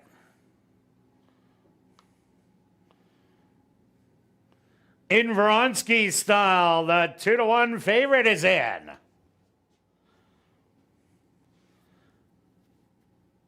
Also in Conspiracy Theorist. Big Walks Turn. Just 2 left to load. No, I won't back down. And now just waiting on Star Mission. They're all set. They're at the post. And they're off. From the inside, in Vronsky style, showing the early speed. Hustled in between horses. That's He Likes Winning. 3 wide, No I Won't Back Down. On the rail there in Spirit. Another length back to Big Walk. 2 more to Conspiracy Theorist. And Star Mission, the early trailer, is about 9 off the lead. 24 seconds the opening quarter. And in Vronsky style is Loving Life on the front end and up by 3. Aaron Spirit starting to creep up closer in second. 3 more lengths back to No I Won't Back Down. Conspiracy Theorist trying to make a run on the outside. Coming up the rail, Big Walk. Your trailers, He Likes Winning, Star Mission. 47 and 2 the half mile. In Vronsky style. Up by a half a length, but here comes Aaron Spirit on the outside, and now pokes a nose in front. Aaron Spirit is going on by and going to win by 2. In Vronsky style, second best. Star Mission rallied nicely for third. Fourth, No I Won't Back Down.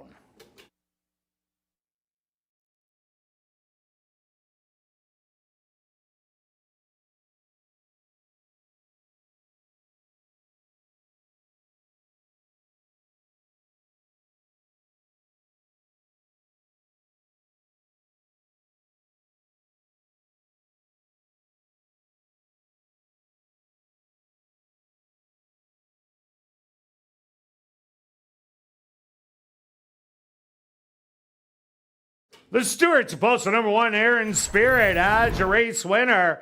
Second goes to number 2, in Vronsky style. Third to number 7, Star Mission. And fourth to number 6, No I Won't Back Down. They went the opening quarter 24 seconds. The half 47 and 2. 5 furlongs, 1 minute and 2 fifths. Time for the 6 furlongs. 1:14 and 1.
Now entering the winners enclosure, the official winner of the Cobra Crown race. That's number 1, Aaron Spirit. Aaron Spirit is a dark bear brown gelding, 6 years old, by More Spirit. Out of the mare Stylish Quality by Quality Road. Owned by Dark Cloud Racing, trained by Judy Hunter, and ridden to victory by Siobhan Townsend. Time for the 6 furlongs. 1:14 and 1.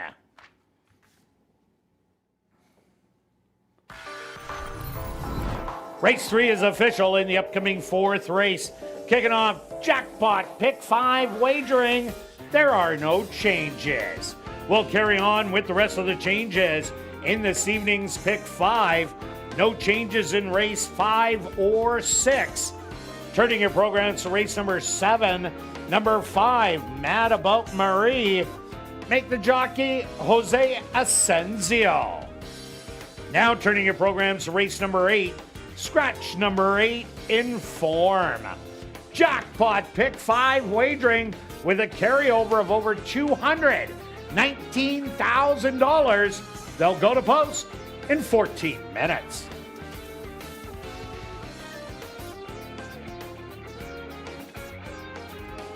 And ladies and gentlemen, we've drawn our VIP Fan of the Night. Congratulations goes out to Ron Bunn. That's Ron Bunn. Congratulations, you're our VIP Fan of the Night. You have 10 minutes to report to guest services on the main floor, South End. We've also drawn our lucky long shot winner. Congratulations goes out to Kathy McDonald. Kathy McDonald, congratulations, you're our lucky long shot winner. You also have 10 minutes to report to guest services on the main floor, South End.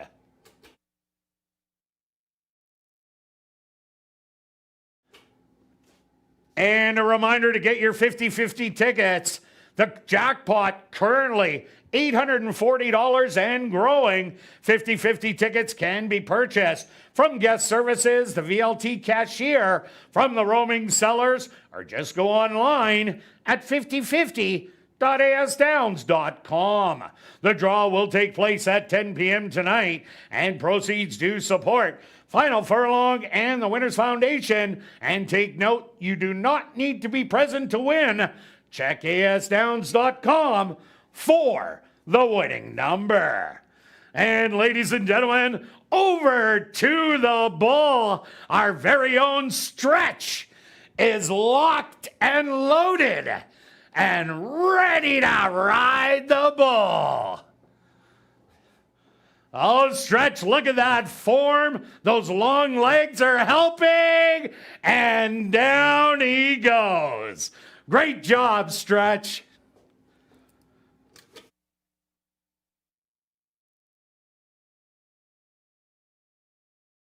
And don't forget to explore the 140 VLTs in our Club West Gaming Lounge, located on the second level of the grandstand and open daily from 10 a.m.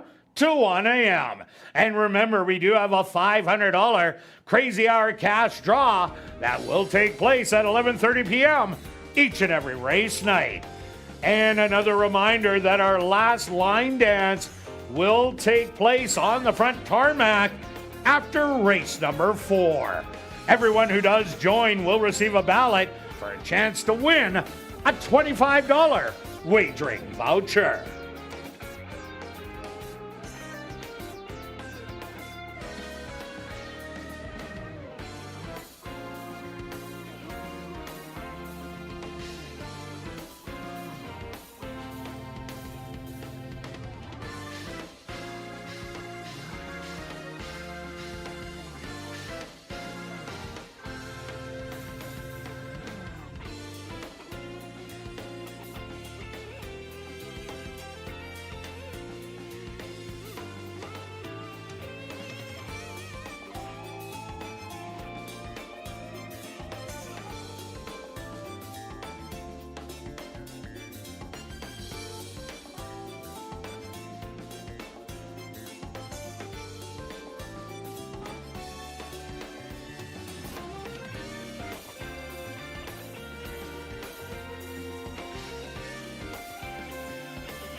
Ladies and gentlemen, turning your programs back to race number 3, we had a claim to report. Claim for $5,000 was number 5, He Likes Winning, claimed by JF Stable, trainer Michael Nault.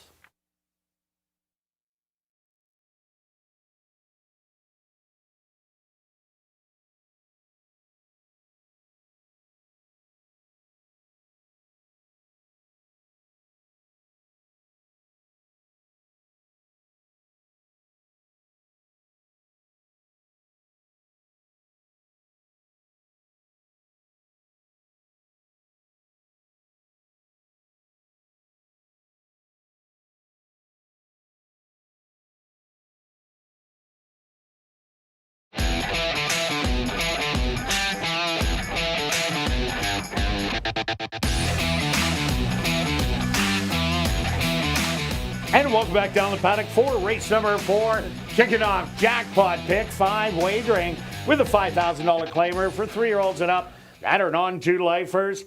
They're going to go 7 furlongs. Quick look back at race number 3. Well, in Vronsky style, right to the front end, tried to steal it. But Aaron Spirit ran the exact same race as last time, stayed close, made one move, and got all of the 6 furlongs today. Yeah, absolutely a smart ride up the rail. And the closers, you can't really close from too far back. The 3-horse was an example of we thought could close, and it took everything and couldn't get there. Star Mission did close from the back, but was well beaten. Okay, on to race number 4, Stretch. We're both on the 1. Yes, and this is a kick. As you can see, we're already over $250,000 for the pick 5. It's almost gone the last couple times. There was a horse the other day that was close at the top of the stretch and faded. I'll start with the 1 as the current favorite, 3-2. That's not a bad price. This horse looked very good. Didn't look like a loser in that race. You could see the horse coming up the rail, battled back, and likes to win. Has 4 wins lifetime because the horse is a Manitoba bred, so it gets. All 4 of those races don't count. Correct. They're all breed races. And not to mention workout since. This horse is ready to go. They're going 7 furlongs, so being on the rail and close is a needed. So we'll go there. And ran a huge race going 7 furlongs, banging it out on the front. Also like number 4, Saturday's Babe. We just seen Judy Hunter win race number 3 with Aaron Spirit. First time out, this horse didn't do anything. After running big in its first lifetime start, did close some ground next time out, but Witt's 10 touch. That horse took the drop and easily went wire to wire. I expect Saturday's Babe to make a big close once again, but right now, this track is definitely favoring speed. Absolutely. The 3 is my second choice, your third choice. Look at the last race on October 7th, going 7.5 furlongs, stalked and took over in one of the horse's best races lifetime. So I like that. Last time was wide throughout, gave up lengths to the inside horse, the 1, as mentioned on ASD Live. It wasn't beating the 1, but I still think this horse can close the gap. Also a workout coming in, might get a great trip. And the 2, Mischievous Intent, was against non-3s 2 outs ago when it ran here. Didn't fare so well. Then went over to Chippewa Downs. Ran a good second behind Mark My Memory. Comes back to Assiniboia Downs, goes against non-2s, does have a little speed. You have to throw it in. Yeah, and if you're looking for a long shot, take a look at the 5. Hastings Park, 1 start, didn't show anything. Goes the 2 turns, and we saw one of the big price horses the other day. That was this angle. Workout since. This horse is much more successful going the 2 turns, as you can see. Get the right trip, can light up the board. It's not a stellar group that's above par racers, so maybe this one could be in the money. And number 6, Wild Queenie, the lone girl, tackling the boys in here. First time out, made a belated rally to be beaten by 3 1/4. This horse is all about route races. It was running when it was at Woodbine. Ran against Short Speech. Amplify has since come back to win. So Wild Queenie, not out of it from hitting the top 3. Let's go to our wagers here. Jackpot pick 5 times Stretch. What do you have? I have 1 ticket. Just the 1. 38. And I only have 1. Yeah. I'm taking the 1 and the 3 with a bunch, and then 2 horses with a lot, and 2 in the last one. and then try to pay for the ticket with the $5 exacta box 1 and 3. I'm trying to get away with just keying the 1 and loading up every step of the way. That's going to cost me $36. Well, my third reload was the charm. And I'm going to go to the 1, better make that 2. Stretch, what about you? I'm going to go to the 3. I'll start over. There's enough races to build it up. Good thing you were beside your car as you were on As the a bull, yes. You could have went both. Good luck with all your wagers here in race 4, and we'll see you back for race 5, kicking off $50,000 guaranteed. Pick 4 wagering.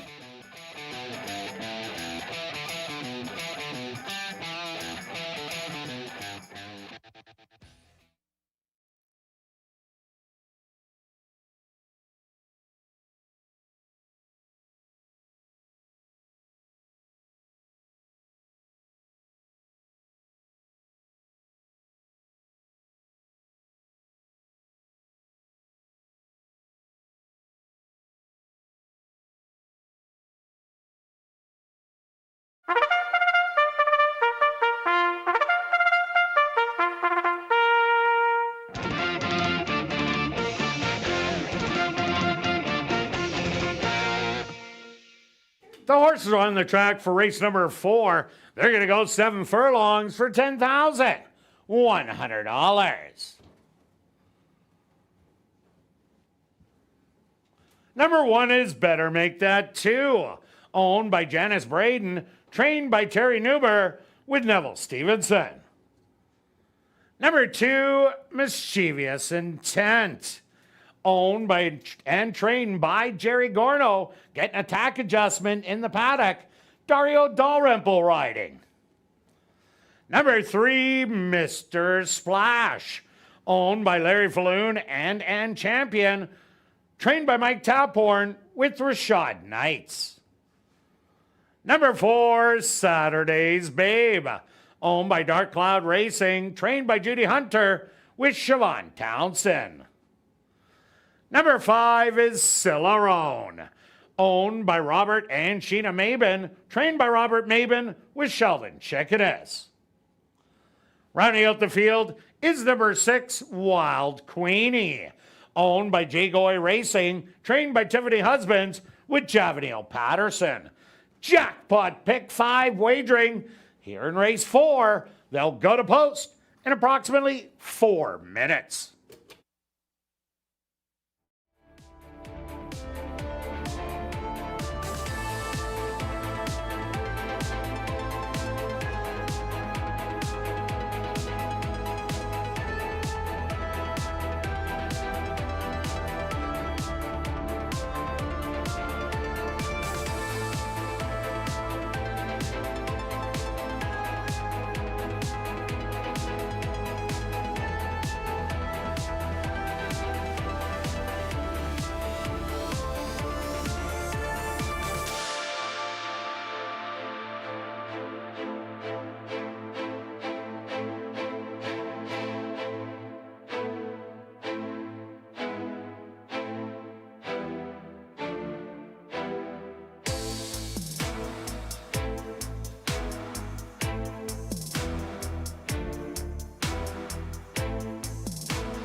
right, boys battling another 7 furlong race. Most of them are looking for their second lifetime win, but the one has already won 4 races, fits the condition because of the Manitoba bred. Can go to the lead if wants to, and kind of that's the pattern today. If it does that, could go gate to wire. 4 to 5, don't like the price, but might just be the best. The 3 horse might get the best trip of the bunch. Sitting closer will not have as wide a trip as he did last time. Sit there and try to run the 1 down. And then the 4 horse is the kind of the unknown at 6 to 1, maybe worth the risk there. Trying the 2 turns for the first time, lightly raced, maybe that's the upset. But I'm going to go 1, 3, and 4. Kirt? Yeah, Stretch, I do like number 1. Better Make That 2. Ran so good last time out. Every time the horse goes around a ground, it goes to the lead and has the best post position. Post position number 1. That 1 race 1 and 2 going 7 furlongs. I also like the 4 Saturday's Babe. I think this horse will get the distance. Huge debut race, getting the win. Showed a lot more last time out on the drop. Drops once again. And the trainer just won the previous race. And number 3, Mr. Splash, will be forwardly placed in here. Speed is doing well after the first 3 races. So I'm going to give you 1, 4, and 3. Good luck here in race number 4.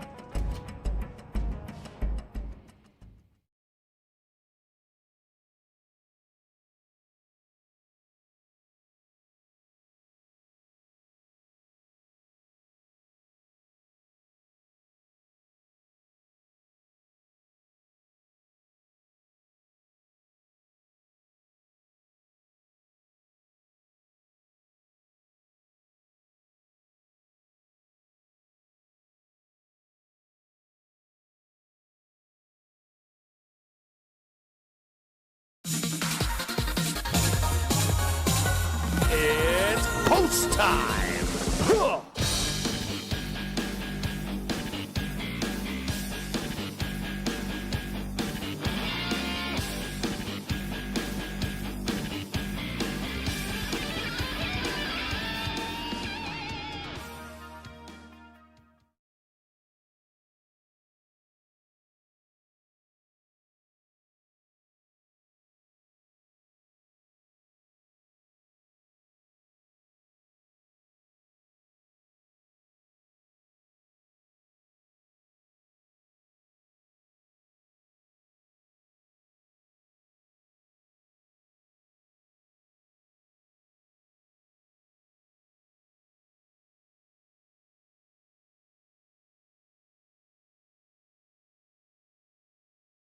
Better Make That 2, the 4 to 5 favorite. The first one in. Mischievous Intent is also in. Here comes Mr. Splash.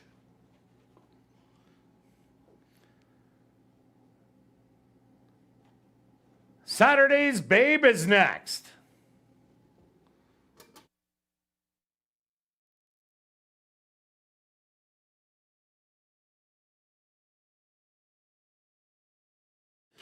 Just 2 left to load. Cilarone. And now just waiting on Wild Queenie.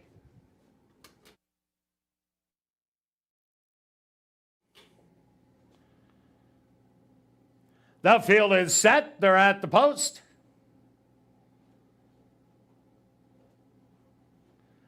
And they're off. From the inside, Better Make That 2. Straight out to grab the early lead, the pressure. Mischievous Intent. From the outside, settle back in third. Mr. Splash is going to be 4 lengths off of it. Saturday's Babe to the outside. 3 more lengths back to Wild Queenie and Cilarone. About 15 off the lead. The opening quarter, 25 seconds. Better Make That 2. Snugly restrained, but still up by 3. Eating up some ground, Mischievous Intent and Mr. Splash on the inside. 3 more back to Saturday's Babe. 5 more to Wild Queenie and Cilarone. Still over a dozen away. The half. 49 and 2, and Better Make That 2. Let out a notch, and now up up by 5. Mr. Splash in second. Coming up the rail, here comes Saturday's Babe. They hit the head of the lane and better make that 2. Now up by 8, 9. And just drawing away a 1/16 of a mile to go. Better make that 2. Is going to win easy. Second goes to Mr. Splash. Third to Saturday's Babe. Close for 4th.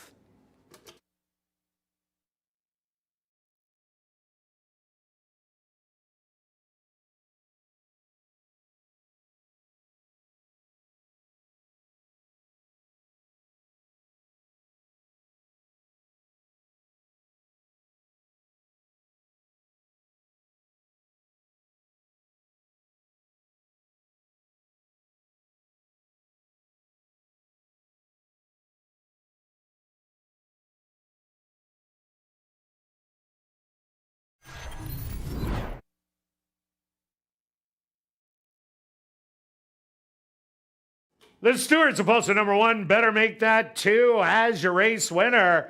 Second goes to number 3, Mr. Splash. Third to number 4, Saturday's Babe. A photograph has been called to determine the 4th place finisher. They went the opening quarter 25 seconds. The half 49 and 2. 6 furlongs 1:15. Time for the 7 furlongs 1:28 and 3.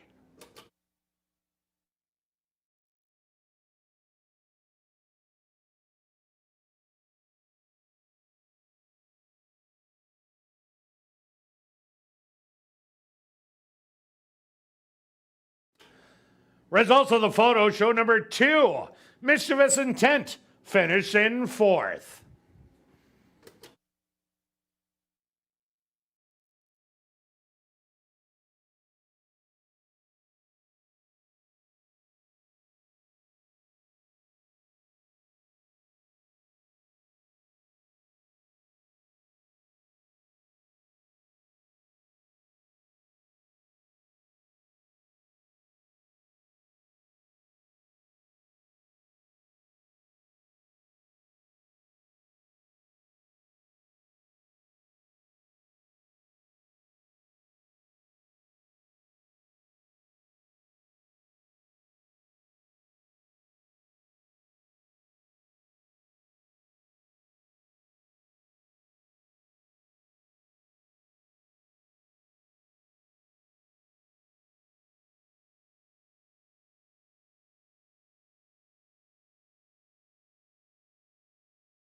Now entering the winner's enclosure, the official winner here in race 4.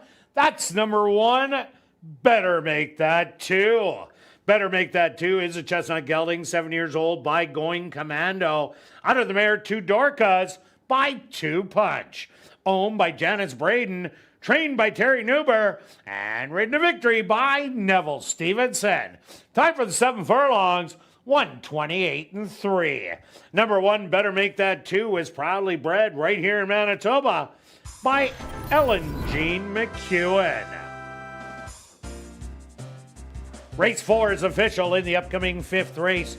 Kicking off $50,000 guaranteed pick 4 wagering. Our VIP Fan of the Night race. There are no changes. But we'll carry on with the rest of the changes. In this evening's pick 4, there's no changes in race number 6. Turning your programs to race number 7. Number 5, Mad About Marie. Make the jockey Jose Asensio. Now turning your programs to race number 8. Scratch number 8, Inform. $50,000 guaranteed pick 4 wagering. Kicking off with our VIP Fan of the Night. They'll go to post in 14 minutes.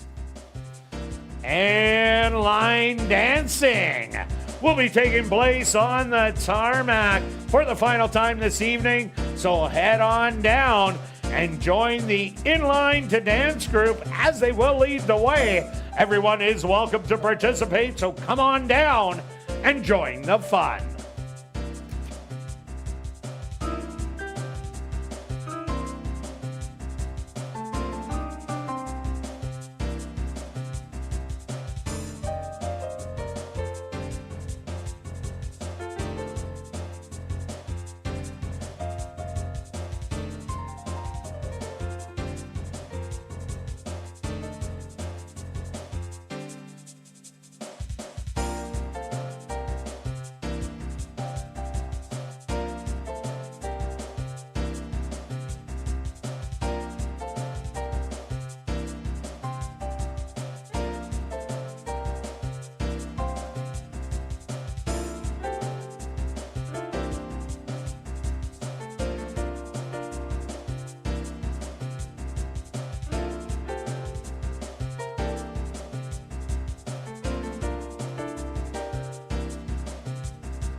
And welcome back down the paddock for race number 5. Kicking off $50,000 guaranteed pick 4 wagering with an allowance optional 12.5 claimer for 3-year-olds and up. They're going to go 6 furlongs. Quick look back at race number 4. Well, Better Make That 2. Mr. Splash didn't get out of the gate well, and Better Make That 2 did. Secured the front end. And on the backside, Neville Stevenson had the horse almost bent in half and slowed it down and cruised to an easy victory. Absolutely. It's a golden rail. If your favorite number is 1, you'd be 4 for 4. Yeah, a nice little theme going on. Speed in the inside. Okay. I guess that's why they're betting the 1 in here. I guess so. I am not going to go quite to the inside. I think that the 1 does have a good chance, which is my second choice. But I'm going to take the horse that's at 10-1 that is going to be on the lead. So that's the 4 horse. This horse showed good speed in both starts. Last time had to battle Chicago's Gray, so they had to go extra quick, and then the horse just tried to open up and couldn't get to the wire. I think we'll not have to go as fast and try to control the front end and try to keep going. Anything close to 10-1 is a must play for me. Yeah, I'm taking a shot on number 2, Rhodesia in here. Rhodesia, not a good break out of the gate. Drops a level, was at the second level allowance, down to the first level. Did get beat by 9 lengths in there, but with that bad break, had no shot as Truly Warrior went wire to wire. And every race that day, 6 out of the 7 were wire to wire winners. Expect a much better effort out of Rhodesia, and 10-1 is worth chasing. For sure. Let's take a look at the 1. Now the co-favorite with the 6, you could say. This horse chased My Liam last time. My Liam was not going to stop. He's just that much classier. Drops in class from the higher level allowance to this one, which is so important to understand who you're racing, and you can't be claimed. And so such a smart move. This horse can show speed, but I think with just some other speed, might just get a dream trip on the rail, and that might be the spot. Actually was in the same condition. The reason it was 18 is because there was a Manitoba bred in there or a Saskatchewan bred. So it's bumped up 50%. Because there was a horse in there. Okay, very All good. Right. Good ad. Also look at number 6, Finding Ways. Has found a way to win its first 2 outings. Beat Lovely Sasakaya, who made a big late run. Last time ran down the 4, Rags the Royal Prince. And Finding Ways has a really good running style. Won't be too far off the lead. Will be in the top 4 horses. And the way the horse is running right now, definitely will be a big player in here. The 3 is my third selection, but now you've got to be careful because the closers are not really closing. So it's not as big jump off the page on this one to run there to bet this horse as much. I'm going to give this horse a good look to see how the horse finishes. It's no longer off track, would you say? What would you call it? Is good? It's still good, but it's still drying out. Drying out, fair. But it's not that sloppy kind of muddy, well off track. Anyway, if the pace backs up, which this horse needs, can be there. 9-2, a little low for this type of track, but if you're maybe a place or show, that's your horse. And number 7, Tis Romantic. This is another closer in here. Wasn't able to beat Finding Ways or Rags Royal Prince with the belated rally first time. Last time out, My Liam did go wire to wire. Tis Romantic, it's kind of against it here because there's going to be a big pace battle. And those closers, as you said, aren't doing well. Yeah, let's look at the 5. Only 1 start and even effort. Certainly needed that one. Won a couple races last year. I think the horse is going to have to improve a little bit, but should after that start. We'll see where this horse fits. He can run relatively close to the pace, and that's where you want to be. All right, let's go to our wagers here in race 5. Pick 4 time stretch. What do you have? All right, I got the 2 tickets. It's a Wednesday. Hopefully the streak can keep going. Got the 1, 2, 3, 4. I've got 2 different keys. I keyed the 7 in the next race and the 1 ticket and the 1 in the last race. You can look at it there. Could get it twice. The long shot, it still pays. 7,000 over 7,000 yesterday. Yeah, I'm not going any keys. I'm taking 1, 2, 6, 5, 7, 2, 10, 11 with 1 and 6. $36. Show parlay stretch. What do you have? I've got $21 to show on the 1. Why not? The 1s are winning. Let's run with it. And I got 30 to show on the 4 just because Henry sent me the money. Good luck with all your wagers here in race 5. See you back for race 6.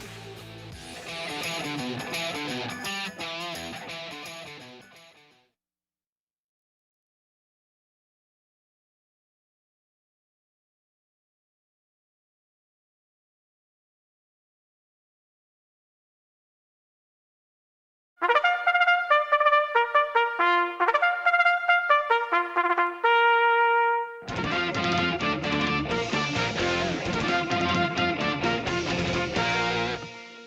horses are on the track for race number 5, our VIP Fan of the Night race. They're going to go 6 furlongs for $17,000. Number 1 is Messy the Great, owned by Wind Dancer Stable and Norm Suderman, trained by Wendy Anderson with Kieran Calawan.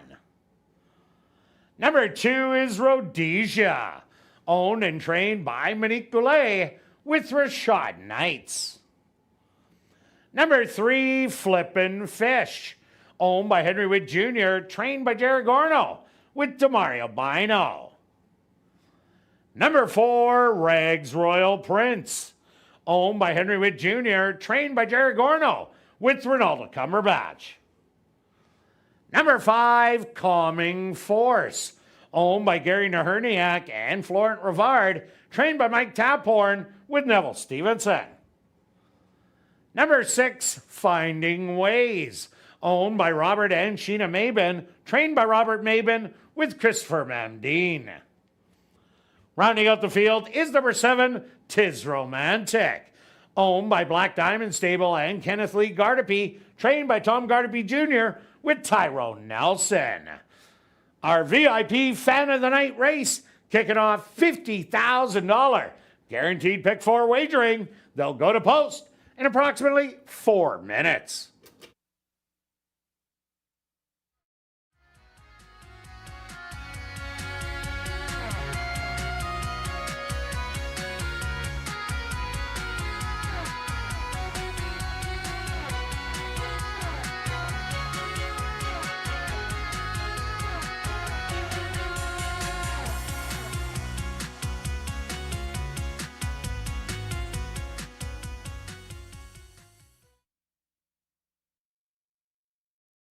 And in our Coors Barbecue draw, we've drawn our winner. Congratulations goes out to Laura McMillan. That's Laura McMillan. Congratulations. You've won our Coors Barbecue draw. Please report to guest services on the main floor, South End.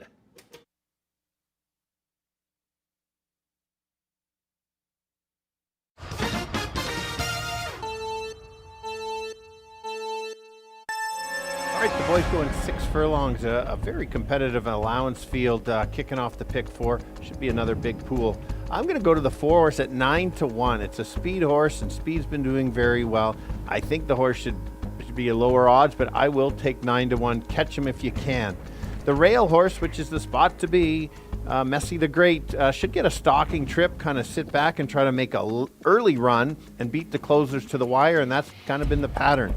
The 3 horse is a closer at 3-1. I don't like the odds at all. How the track is playing, maybe this horse is more of a place or show type. So I'm going to go 4, 1, and 3. Kirt? Number 2, Rhodesia, takes a drop in class from the second level to the first level allowance. Had a terrible break out of the gate, and speed was doing so well on the racetrack. A better break today in the drop in class. I'm thinking 8-1 is worth chasing. I also like number 6, Finding Ways. This horse just exactly finds ways to win in the first 2. Won both of the photos. It's going to be a stalker in here. So definitely a big chance at 5-2. And I do like number 1, Messy the Great. So far, the first 4 races, 1, 1, 1, and 1. And Messy the Great has tactical speed. I'm going to give you 2, 6, and 1. Good luck here in race number 5.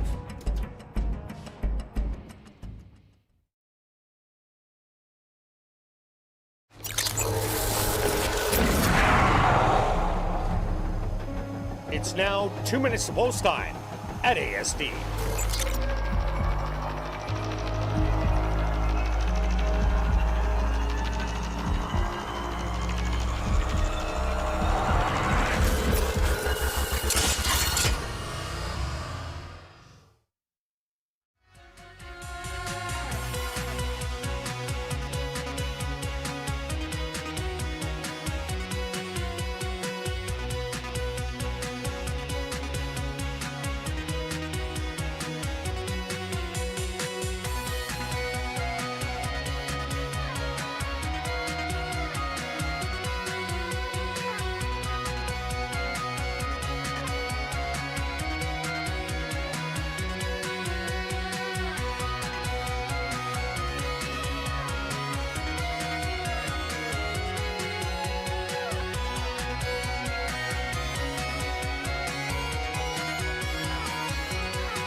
post time.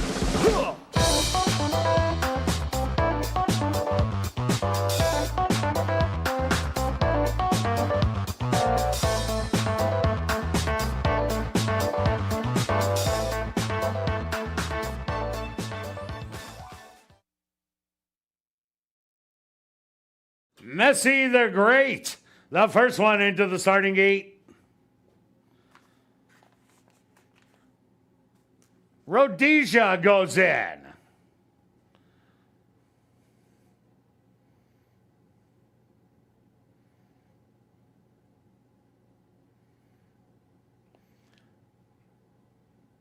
Flipping Fish will find his spot. Rags Royal Prince also is in.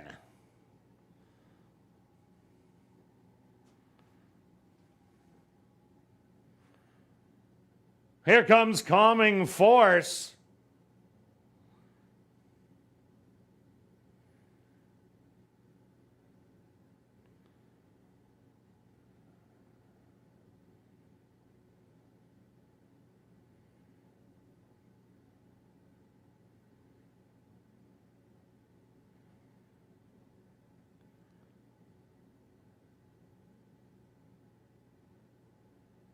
Just 2 left to load. Finding Ways.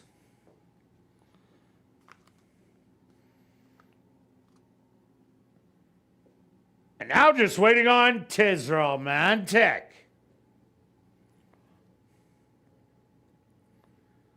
They're all set. They're at the post. And they're off. From the far outside, Finding Ways. Breaks on top early. In the middle, Rags Royal Prince. Rhodesia hard hustled to get into the action, as is Messi the Great. 4 across the track. A gap of 3 lengths back. Flippin' Fish with Calming Force. And Tis Romantic, the early trailer.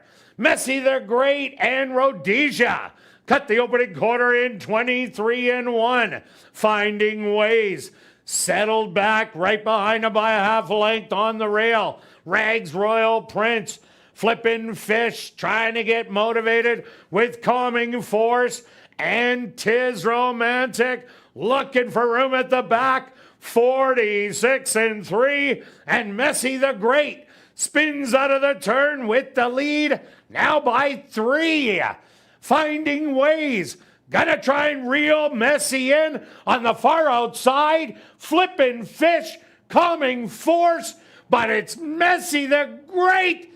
Close at the wire between Messi the Great and Flipping Fish. Third's gonna go to Finding Ways, and fourth to Calming Force.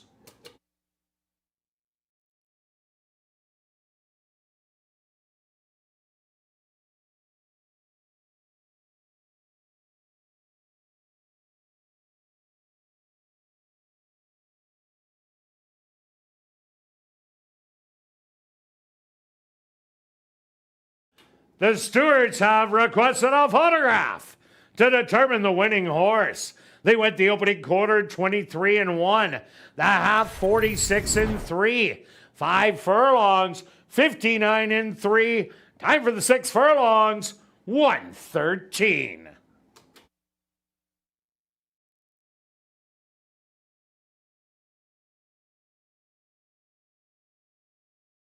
Results of the photos show the winner number 3, Flippin' Fish. Second goes to number 1, Messi the Great. Third to number 6, Finding Ways. And fourth to number 5, Calming Force.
Now entering the winner's enclosure, the official winner of our VIP Fan of the Night race. That's number 3, Flippin' Fish. Flippin' Fish is a dark bay or brown gelding, 8 years old, by Uncaptured, under the mare Joanne's Wildcat by Wildcat Air. Owned by Henry Witt Jr., trained by Jerry Gorno, and ridden to victory by Demario Bino. Time for the 6 furlongs, 1:13. Congratulations goes out to trainer Jerry Gorno, who scores the hat trick. 3 wins for trainer Jerry Gorno. Race 5 is official. In the upcoming 6th race, our co-featured event, it's the 46th running of the Chantilly Stakes for 3-year-old fillies. There are no changes. Post time for race number 6, 13 minutes away.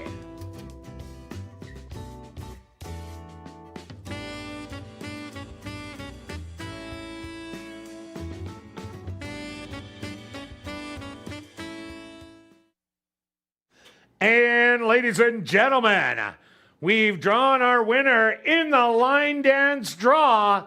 Congratulations goes out to Victoria Ricard. That's Victoria Ricard. Congratulations. You've won a $25 wagering voucher. Please report to guest services on the main floor, South End.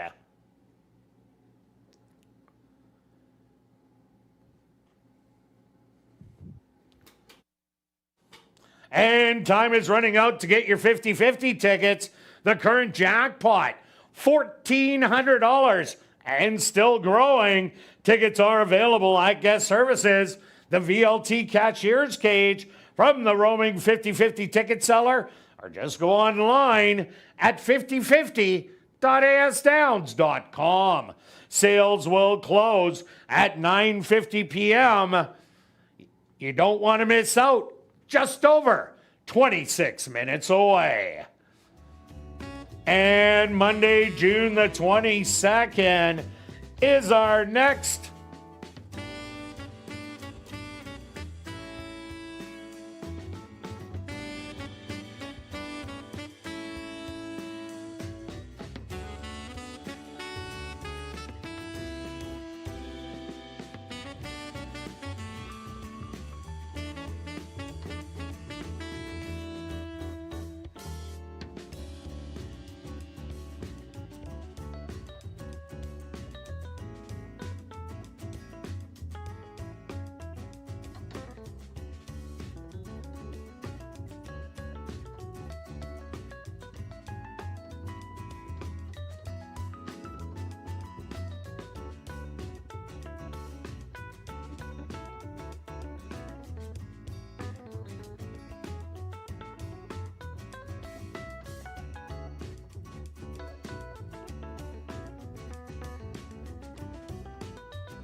welcome back down the paddock for race number 6.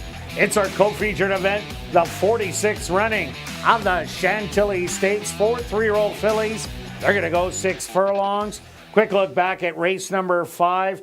Well stretched. Everybody figured out that speed's doing well. There's a bunch of them heading out to grab the front end, but it was Flippin' Fish sitting off it and getting me in the show parlay. I took the wrong Henry Whithorse, but Flippin' Fish just got up at the wire. Great race by Messi the Great. Absolutely. For an all-out duel and to almost still win tells you everything. There was 4 across, and the 3 had to sit a little bit closer to just get up. So it's still playing the same way, but as you know, the jockeys and owners, trainers have figured out you've got to be closer. Might not be your horse's running style, but to have a chance, you just have to be that much closer. Here we go. First one of the stakes races tonight. It's a good one. 7 of them going. I'm going to start on the outside. We both have the same horse. I was impressed with her in her first start here. She was the big favorite, but just how she did it. She went up the rail, battled every step of the way, put all the other speed away. I thought she would maybe come off the pace. I think today she will. She's not going to be that far off. It's not like she's a closer, but I think she's even better just off the pace. Look at that Tampa race. I know she didn't win, but that was as tough a race as you can get there. Made the move and got beat late in a quick time.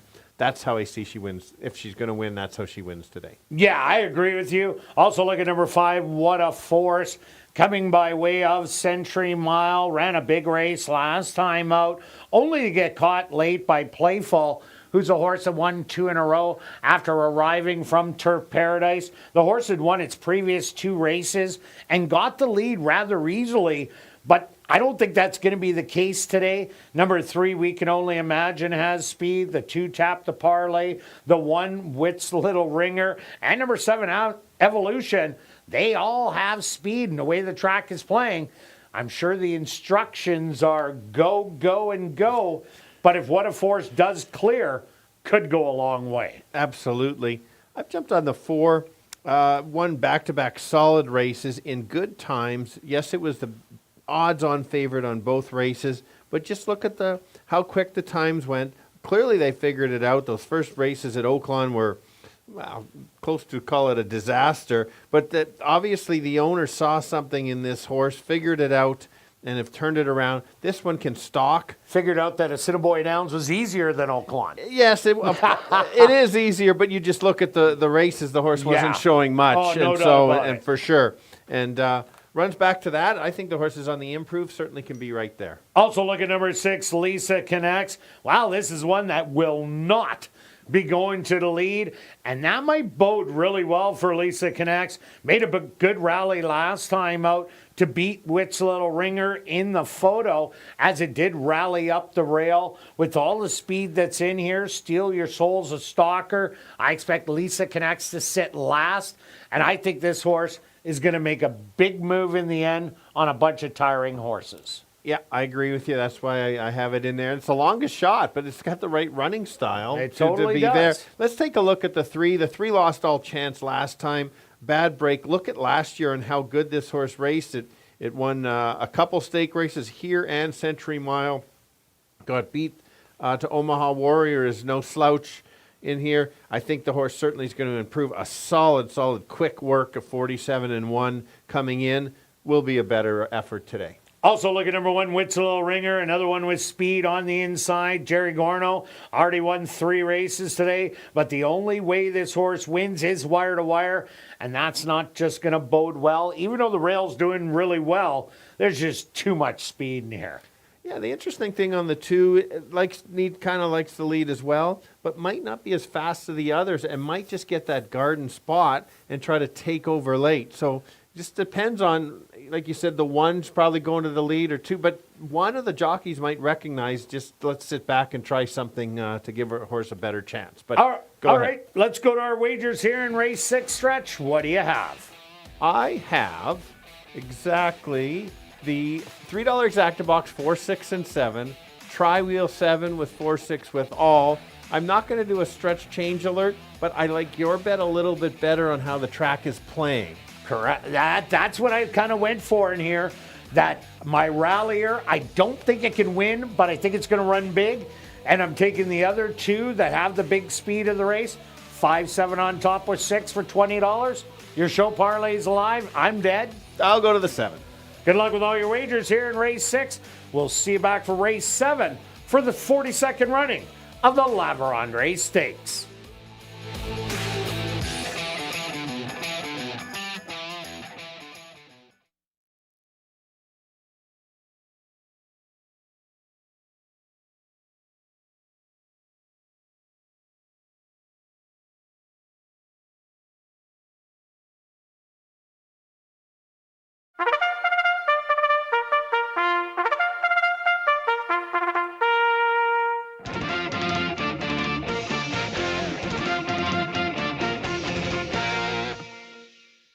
The horses are on the track. Assiniboia Downs is very proud to present the 46th running of the Chantilly Stakes for 3-year-old fillies. They're going to go 6 furlongs for $50,000.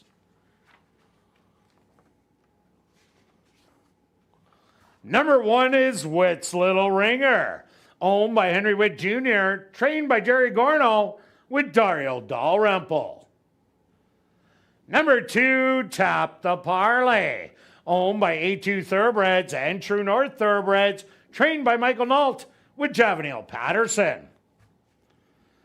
Number 3 is We Can Only Imagine, owned by Jared Brown and John Gannis, trained by Jared Brown with Neville Stevenson.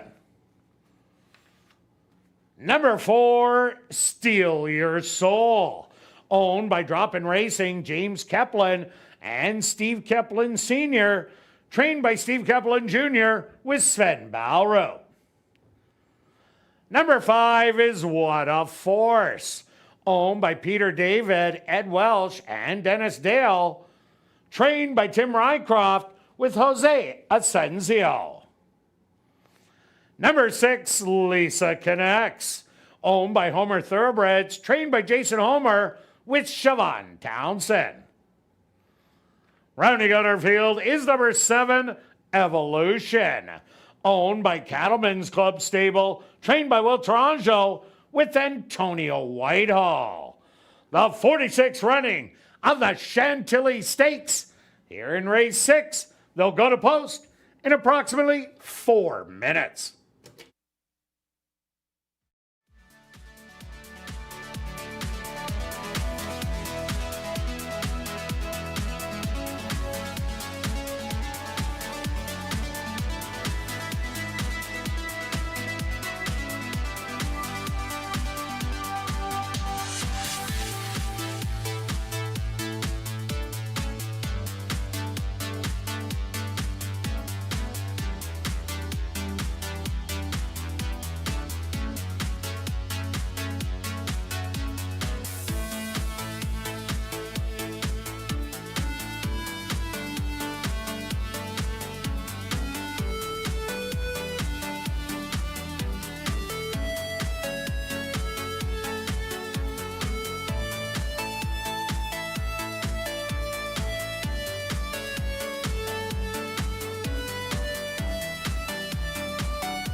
many of the top 3-year-old girls on the grounds going 6 furlongs in this stake race. Very competitive. I'm going to the outside, the 7 horse. Showed speed last time. I think this horse can sit close and try to make a late run. She just continues to improve and impress. Another one to take a look at is the 4. Back-to-back big efforts. Made it look easy, I think, just off the pace from a potential pace battle. Certainly can get there at 6-1. The longest shot on the board that I think the horse is going to be trailing early and try to pick up the pieces late. That's the 6 at 18-1. Maybe complete your exactor or try in there. 7, 4, and 6. Kirt? Yeah, Stretch, I'm with you on Evolution. She just looks so good in her debut. She will be forwardly placed in here and on the outside, so she can pick her spot where she wants to sit. I also like number 5, What a Force. Brings in some cutthroat speed. Got caught last time out by a length. Hits the right kind of racetrack in here. Even though there is other speed, if she can clear, she can go all the way. And number 6, Lisa Connects, will be rallying from the back. And if the speed melts down, watch her come a running. I'm giving you 7, 5, and 6. Good luck here in race number 6.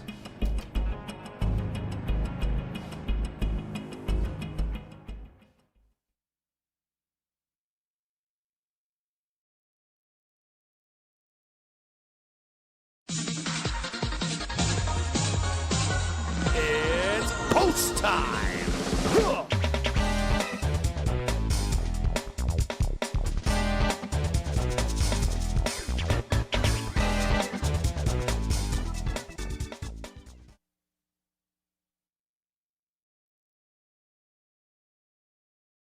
We can only imagine the first one into the gates.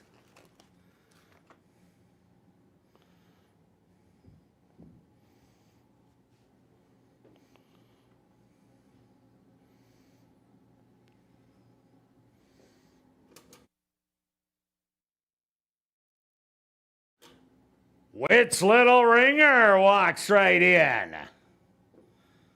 Next up, Tap the Parlay. Here comes Steal Your Soul.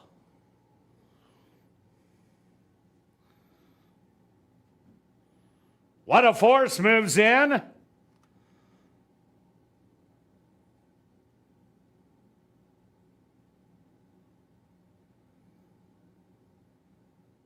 Just 2 left to load.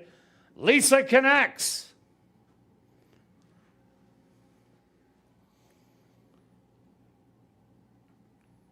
And now just waiting on the 4 to 5 favorite, Evolution.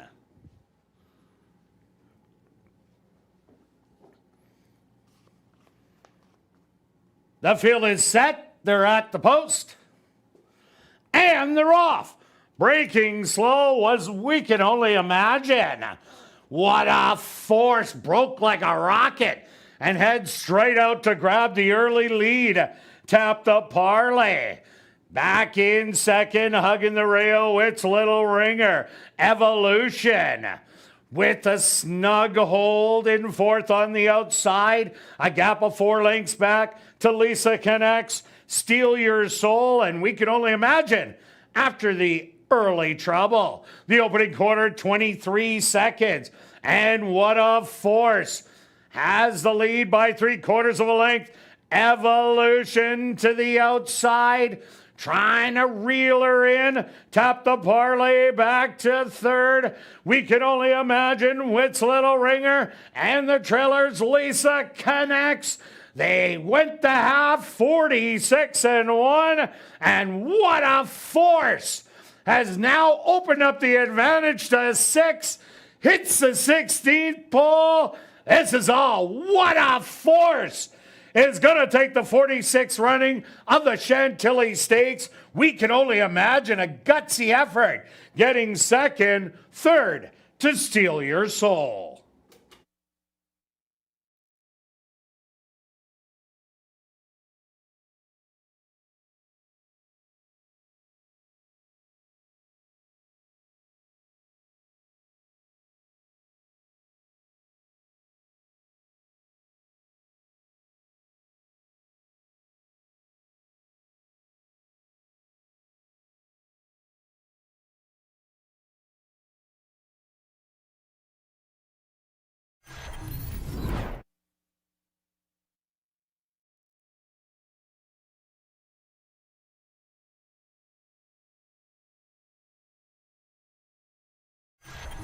The Stewarts have posted number 5, What a Force.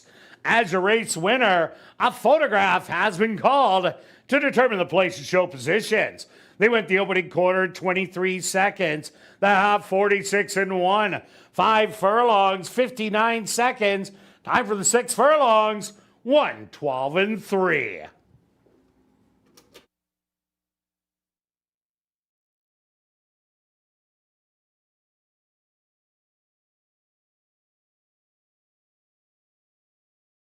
Results of the photo show number 3, We Can Only Imagine.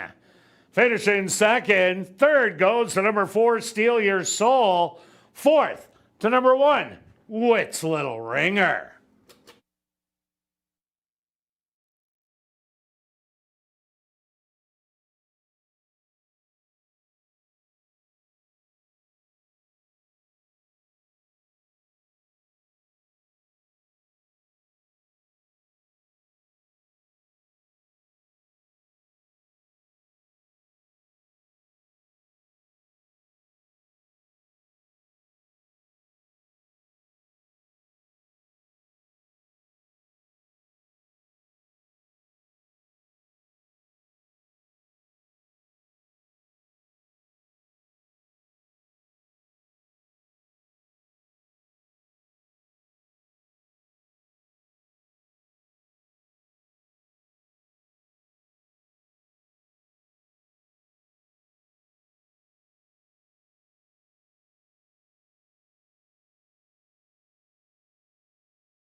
Now entering the winner's enclosure, the official winner of the 46th running of the Chantilly Stakes. That's number 5, What a Force. What a Force is a dark bear brown filly, 3 years old, by Counterforce. Out of the mare, Everything's a Blur, by Joey Franco. Owned by David Peter, Ed Welsh, and Dennis Dale. Trained by Tim Rycroft. And ridden to victory by Jose Asensio. Time for the 6 furlongs, 1:12 and 3. Assiniboia Downs is very pleased to have on hand our Chief Executive Officer, Darren Dunn, to make a trophy presentation to the winning connections.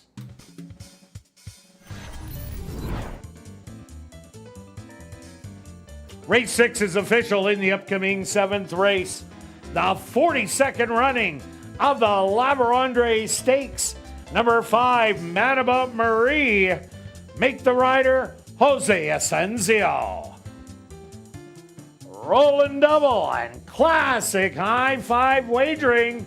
Here in race 7, they'll go to post in 14 minutes.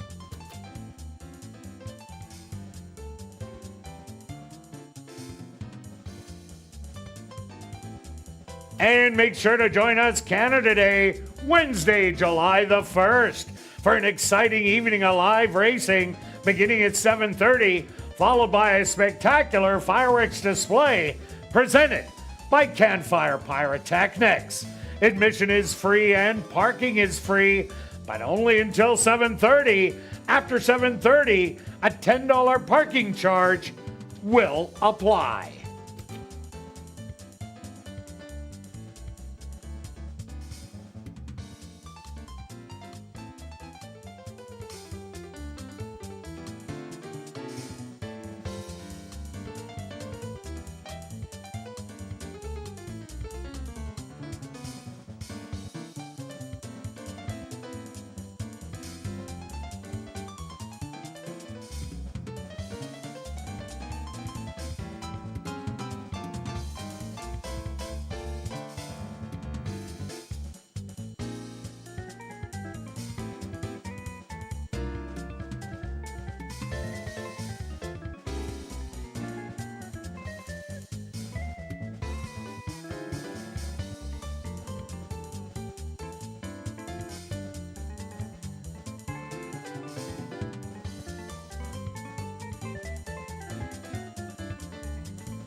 And welcome back down the paddock for race number 7, our co-featured event, the 42nd running of the La Vérendrye Stakes for older fillies and mares, going 6 furlongs. Number 5, Mad About Marie. Make the jockey Jose Asensio. Quick look back at race number 6. What a force. Well, what a turnaround from the 2-year-old campaign to the 3-year-old campaign for this horse. Showing good speed in every outing. Will top the speed today, was able to slow it down a little bit, and then just went coasting home. Yeah, they've clearly figured this horse out. 3 great races, make it 4 now. Track's playing a little bit to the favor, but just kept going. Very impressive race. And then the other one to make note of is We Can Only Imagine, got left, circled on the outside. Fell down coming out again. Close to get a great second. Probably wasn't going to beat the winner, but impressive second place finish. Here we go, another good stake race. The older girls in this one. I've gone to my top selection. Look at the betting board, Kirt. I've got the 5 as my top selection. Value everywhere. There is. Find the winner and you get paid. This one was wide, lost a lot of ground, ran out of ground going 5.5. Maybe it's a little bit shorter, but this horse can stay relatively close, similar move, and if the speed backs up, it hasn't been though. That's the tough part. I should almost change my picks. I'll keep it just because I like how this horse finished. I went to number 2, Chai. Has run really well, sprinting. 3 for 4 in the money. Last time it did sprint, ran a 3rd place finish to a horse who won for absolute fun and came back to win. And that was at Laurel. But this one, coming out of Santa Anita in the last few, will have the air in the lungs. And all the sprint races sits close to the pace. For sure. The 7 won the stake race last time at over 25 to 1. Liked it there. Didn't think the horse was going to go to the lead. Today there is more speed than this one. But if you look at a couple of the top efforts at Fawner and even the first start here, stalked and took over. This horse is as sharp as ever. A breezing workout on June 14th. This horse is as sharp as she's been. And number 10, Bling Dancer, my second selection. 1 for 1 here at the Downs. Last time out was the first start of the year in the stake race. The fractions weren't that fast on the front end. They finished good in 1:10 and 2. The horse had the lead, put everybody else away. But Ivana, she's an absolute monster that beat her. If Bling Dancer can hit the front end, you're going to get paid at 7-1. Yeah, let's look at the 6. This horse was the odds-on favorite in the stake race, and it was deservedly so because the first start over the track looked so good. Stock and took over. Thought this horse had slight trouble in the stretch. I think I'm going to give this horse a pass on the last race, even with a bit of the trouble. There's too many good races in here not to like this horse. And instead of under even money, 6-1, yes, please. And number 11, Don't Give Up the Fight. Sent out by trainer Robertino Diodoro. Started off the 4-year-old campaign with back-to-back wins in a stake race on the turf, then an allowance race on the turf. This horse can sprint. 1-2 races going 6.5 furlongs, and in 2 starts going 6 furlongs. Has a win in a 3rd, and always is in touch early. Yeah, one of the deeper closers is a 3, going off at 24 to 1, is almost the longest shot on the board. Invades from Turf Paradise. Will need the track surface to change a little bit or an all-out duel to get there. But this horse has the talent, at least can be in the money if you want to play the try or super. And number 9, Welcome to Hollywood. Didn't fare so well first time. Next time ran so much better. Challenging the lead, falling back, coming back on the Z pattern. I expect Welcome to Hollywood to run well in here and good enough to hit the top 4.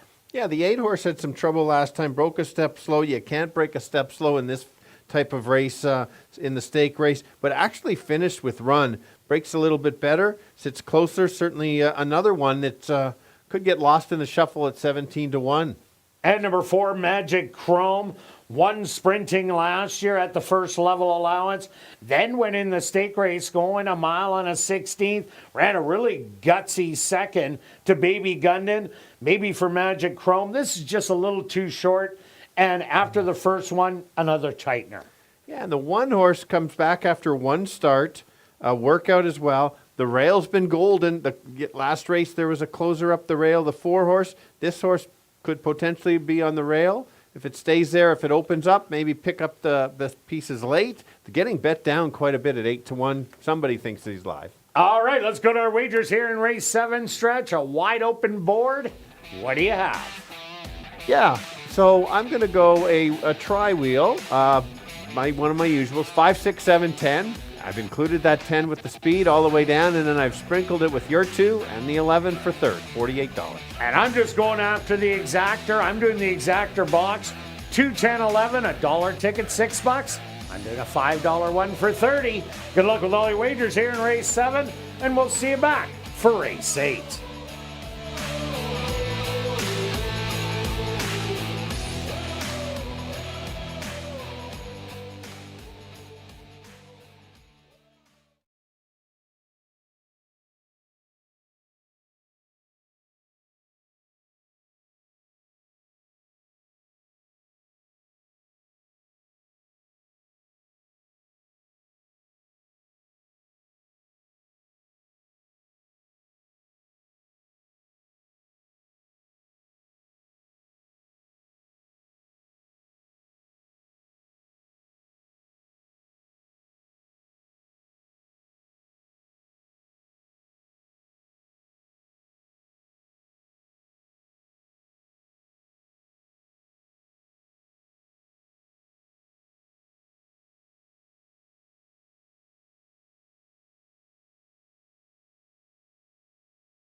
Assiniboia Downs is proud to present our featured field here in race number 7, the 42nd running of the Lavarandre Stakes for fillies and mares. They're going to go 6 furlongs for $50,000.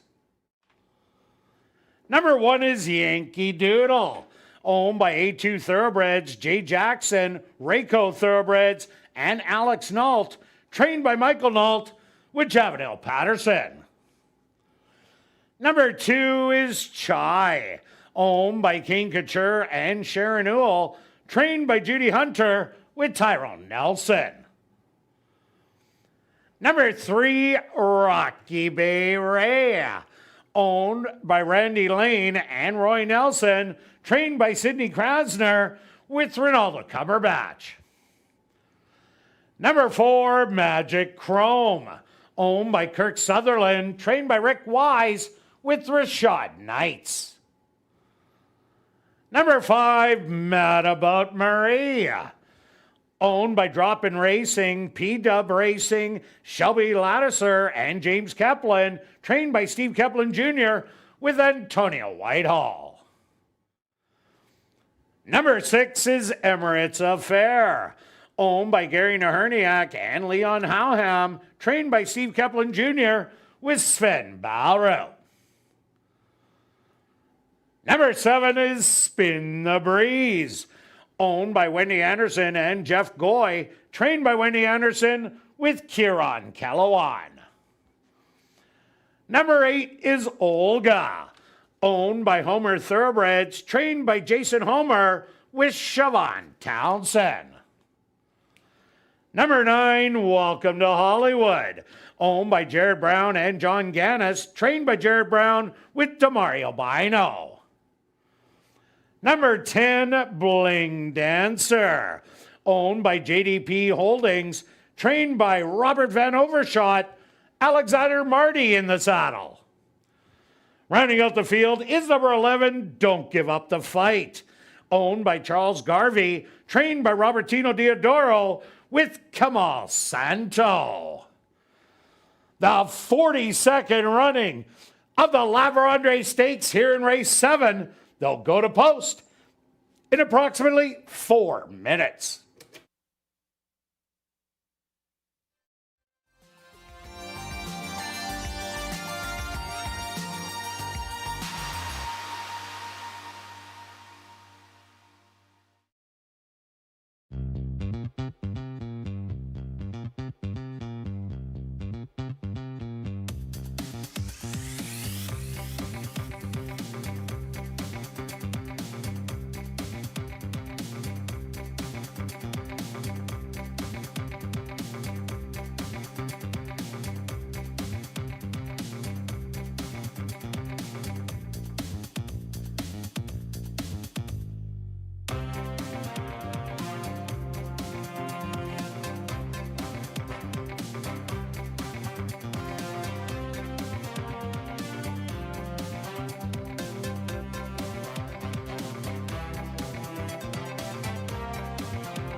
The older girls on the grounds that are the top ones around.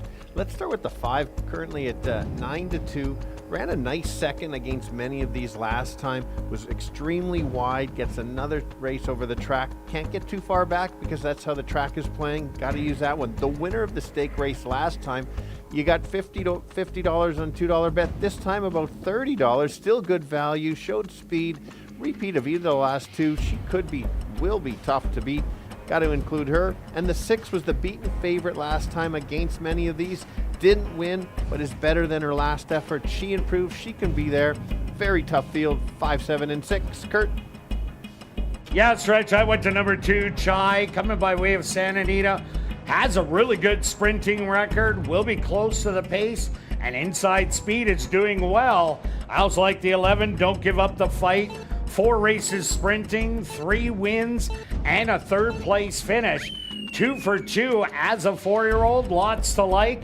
And number 10, Bling Dancer, lots of speed, got beat by an absolute monster out in Alberta. So I'm going to give you 2, 10, 11, good luck here in race number 7.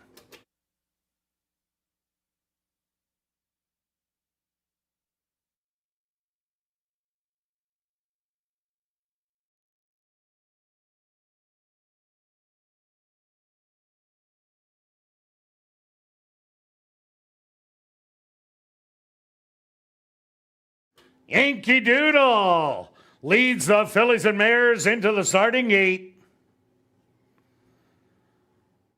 Chai steps up and in. Here comes Rocky Bay Ray.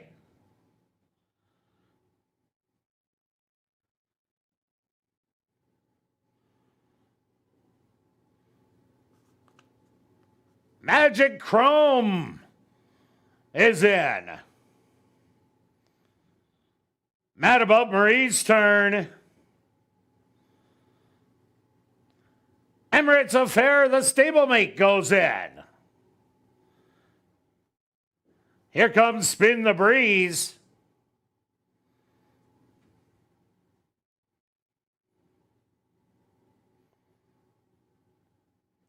Olga walks right in.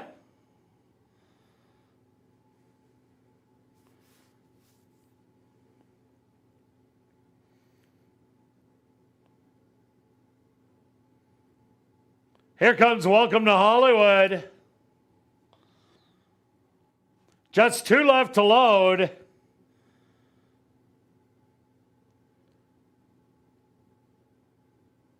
Bling Dancer. Now just waiting on Don't Give Up the Fight.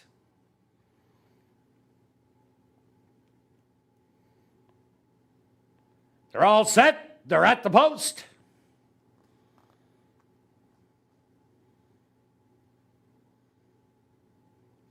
And they're off in the 42nd running of the Lavarandre Stakes. Breaking a little slow was Olga, but straight to the front end, that's Bling Dancer. Heavily restrained, getting the lead by a length and a half. On the inside, Magic Chrome, Don't Give Up the Fight, is too wide. Moving up smartly, Spin the Breeze, coming up the rail to the far outside. Olga is up close early, hustling up the rail. Rocky Bay Ray trying to make a move. Welcome to Hollywood. And back to your trailers, Magic Chrome, Yankee Doodle. 24 seconds, the opening quarter. And it's Bling Dancer with the lead. Don't Give Up the Fight, starting to engage through a half of 47-1. They hit the head of the lane. Don't Give Up the Fight on the outside. Bling Dancer not giving up. It's these two, a 16th of a mile to go, and Don't Give Up the Fight is gonna take the Lavarandre Stakes. Very close for second and third between Bling Dancer and looked like maybe Rocky Bay Ray.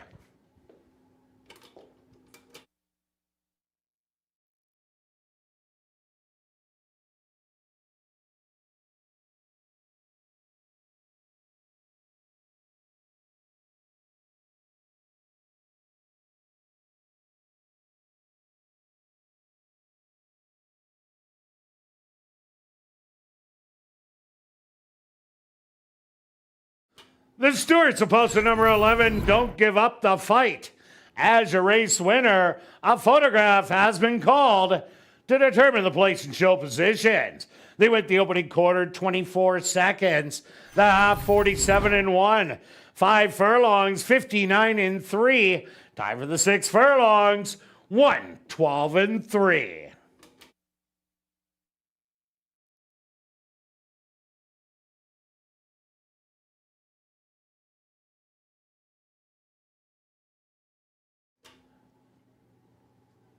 Results of the photo show number 3, Rocky Bay Ray. Finishing second. Third goes to number 10, Bling Dancer. Fourth to number 9, Welcome to Hollywood. And fifth to number 5, Mad About Marie.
Now entering the winner's enclosure, the official winner of the 42nd running of the La Vérendrye Stakes.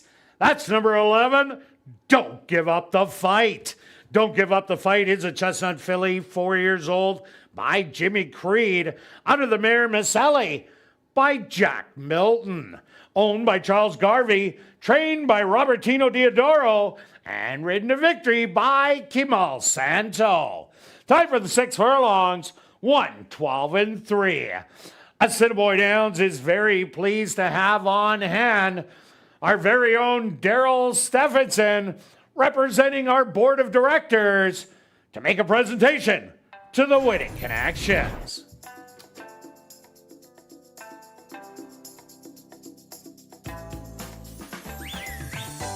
Race 7 is official in the upcoming 8th race. Scratch number 8 in form. Classic high five wagering with a carryover of just over $3,500. They'll go to post in 14 minutes.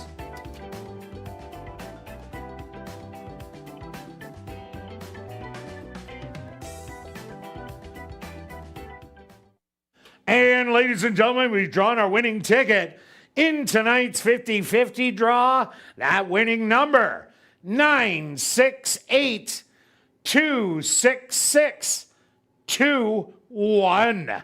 Once again, the winning ticket in tonight's 50-50 draw, 968-266-21. Congratulations, you've won $945. If you are on hand, please report to guest services on the main floor, south end, to claim your prize.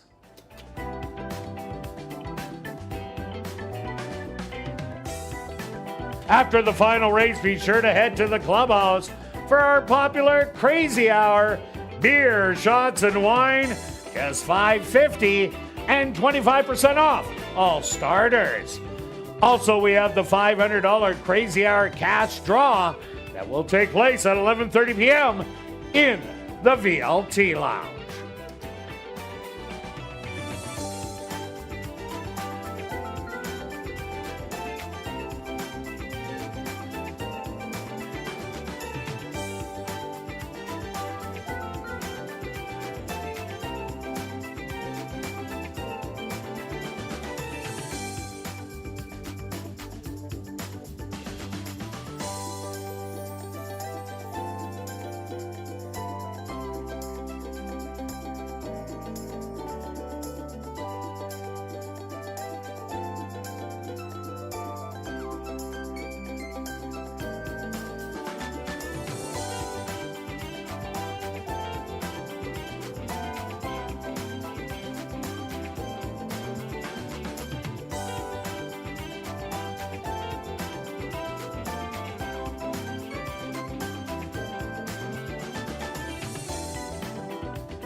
And welcome back down the paddock for race number 8. We have a $4,000 claimer for 3-year-olds and up that are non-winners of the year or non-4 lifers. They're going to go 5.5 furlongs. Scratch number 8 in form.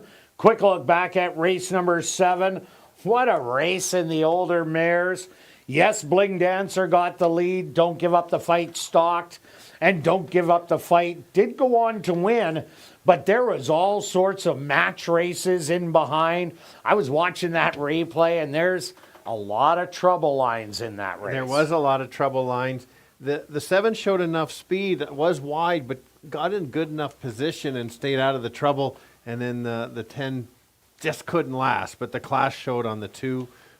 Yeah, very good ride. Another great race. It's been great racing all week. Closing it out on in this last race, we're looking for this is a new condition. We've had this a few times. Oh, yeah. We've always had the 4,000 non-winners with the 5 non-4 or 4,000 non-4 lifer added to it. Yes, very good. Just the first time it's run this year. Very good. Okay, that's why I didn't. And we're only going 5.5, which is the key. Helps my top selection on the 1.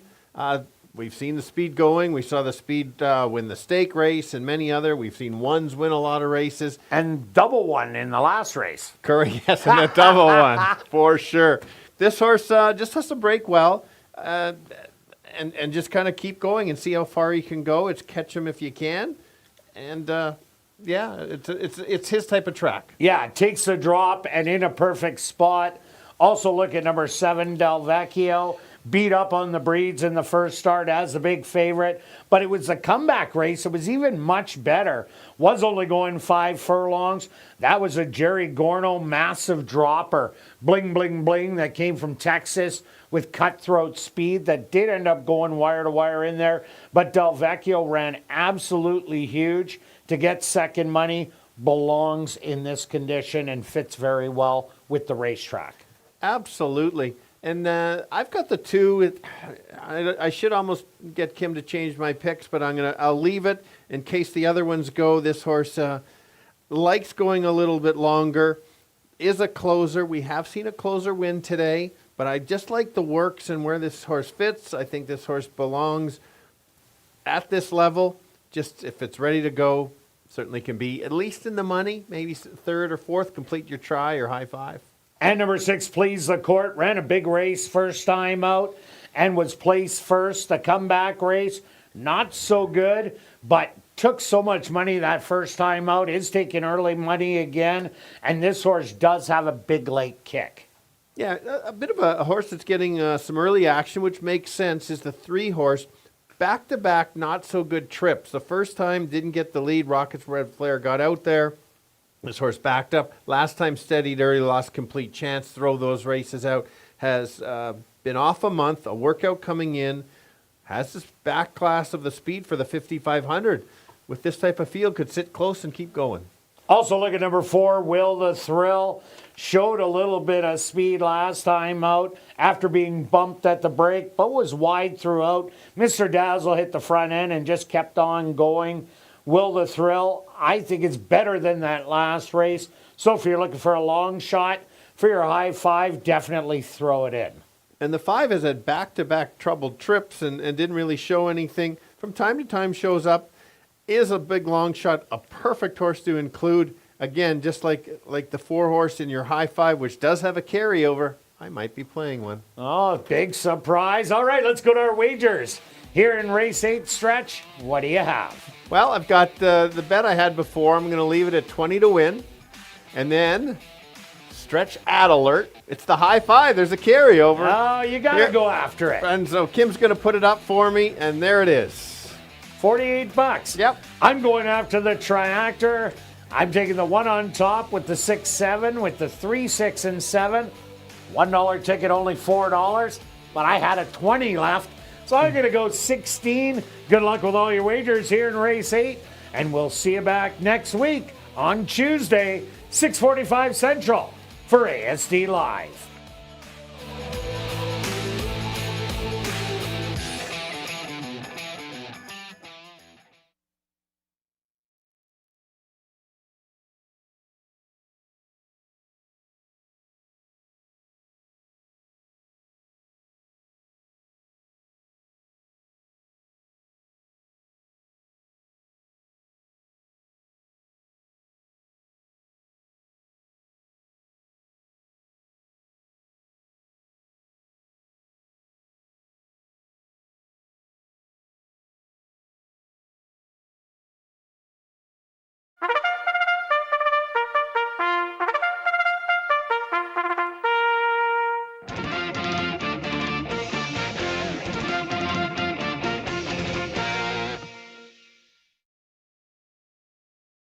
The horses are on the track for race number 8. They're going to go 5.5 furlongs for $10,400.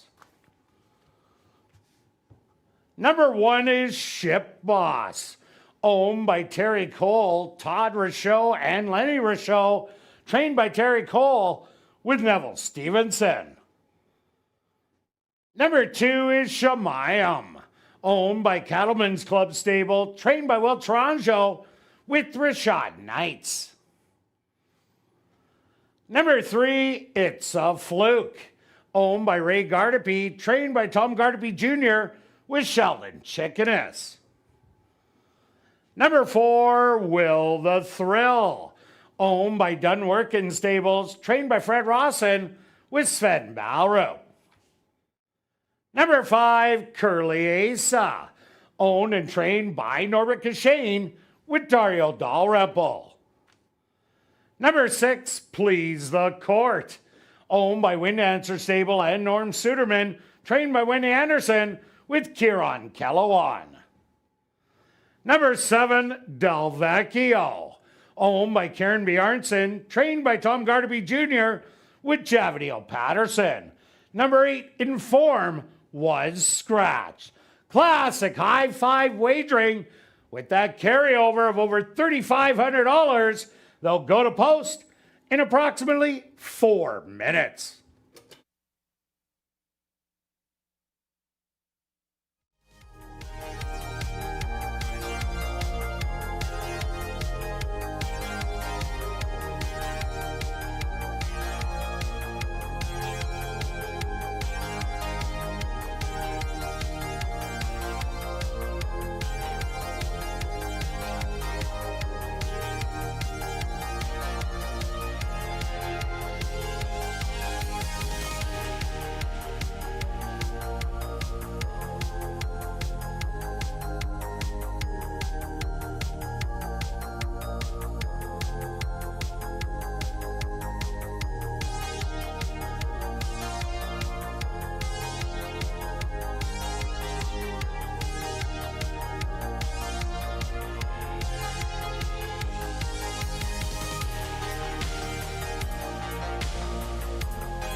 All right, the boys close it out going 5.5. I'm going to go with the horse that's going to be Catch You If You Can. That's the one along the rail. Last time, tried something a little bit different. Didn't work. This time, right to the lead and going to go as fast and as far as he can go. Who can run him down? That would be the 7 on the outside. Del Vecchio already has a win this year. It is a 10-year-old, but still has a good step to try to run the leaders down. And the 2 horse will be near the back. Try to pick up the pieces. I needed a long shot to complete the try. That's my long shot in here. 1, 7, and 2. Kirt? Yeah, Stretch, I'm with you with Ship Boss. Last time out, tried the stalking thing, but that didn't work. But that was just too tough. Hits a much easier field in here. Expect him to go right to the lead. Play Catch Me If You Can. The 7, Del Vecchio. Yes, that win doesn't count because it was restricted to the breed program.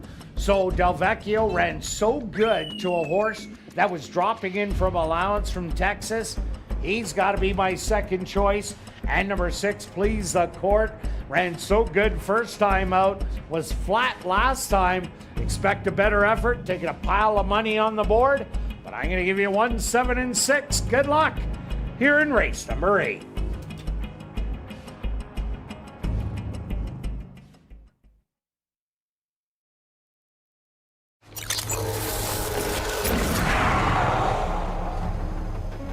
It's now 2 minutes to post time at ASD.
post time.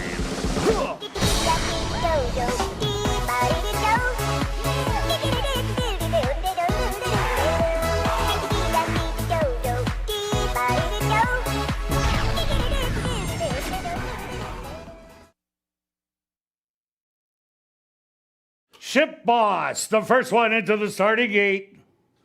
Shamayam also is in.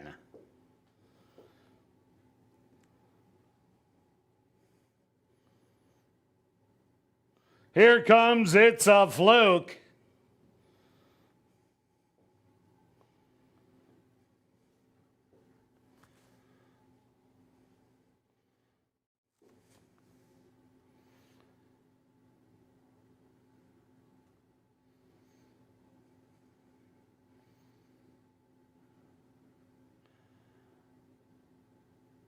Will the Thrill walks up and in. Next will be Curly Asa.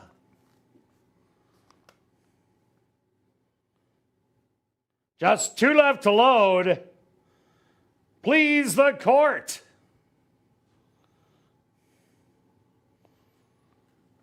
And now just waiting on Del Vecchio. They're all set. They're at the post. And they're off. From the inside, Ship Boss sent hard. Out to get the early lead, Del Vecchio. To hook up from the outside. A gap of 6 lengths back. Will the Thrill and Please the Court. On the rail behind them, Shamayam, Curly Asa, and the trailer. It's a Fluke. 23-2 the opening quarter. And it's Ship Boss and Del Vecchio. Now up by 8 on the field with Will the Thrill back in third. Trying to rally Shamayam on the inside to the outside. Curly Asa, Please the Court. It's a Fluke the trailer. They hit the head of the lane. Still nose and nose. Del Vecchio now taking over. Through a half in 47-2. A late charge. Here comes Will the Thrill on the far outside. Close at the wire. Will the Thrill, Shamayam, Please the Court on the rail. But Will the Thrill and Shamayam, that will be a photo. And fourth to Del Vecchio.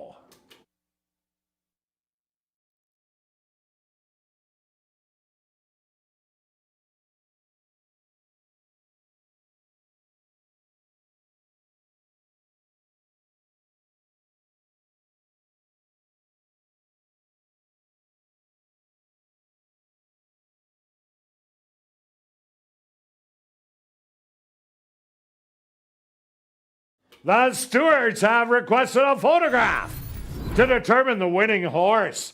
They went the opening quarter 23-2, the half 47-2. 5 furlongs, 101. Time for the 5.5 furlongs, 107-3. Results of the photo show the winner number 4, Will the Thrill. Second goes to number 2, Shamayam. Third to number 6, Please the Court. Fourth to number 7, Del Vecchio. And fifth to number 1, Ship Boss.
Now entering the winner's enclosure, official winner here in race number 8.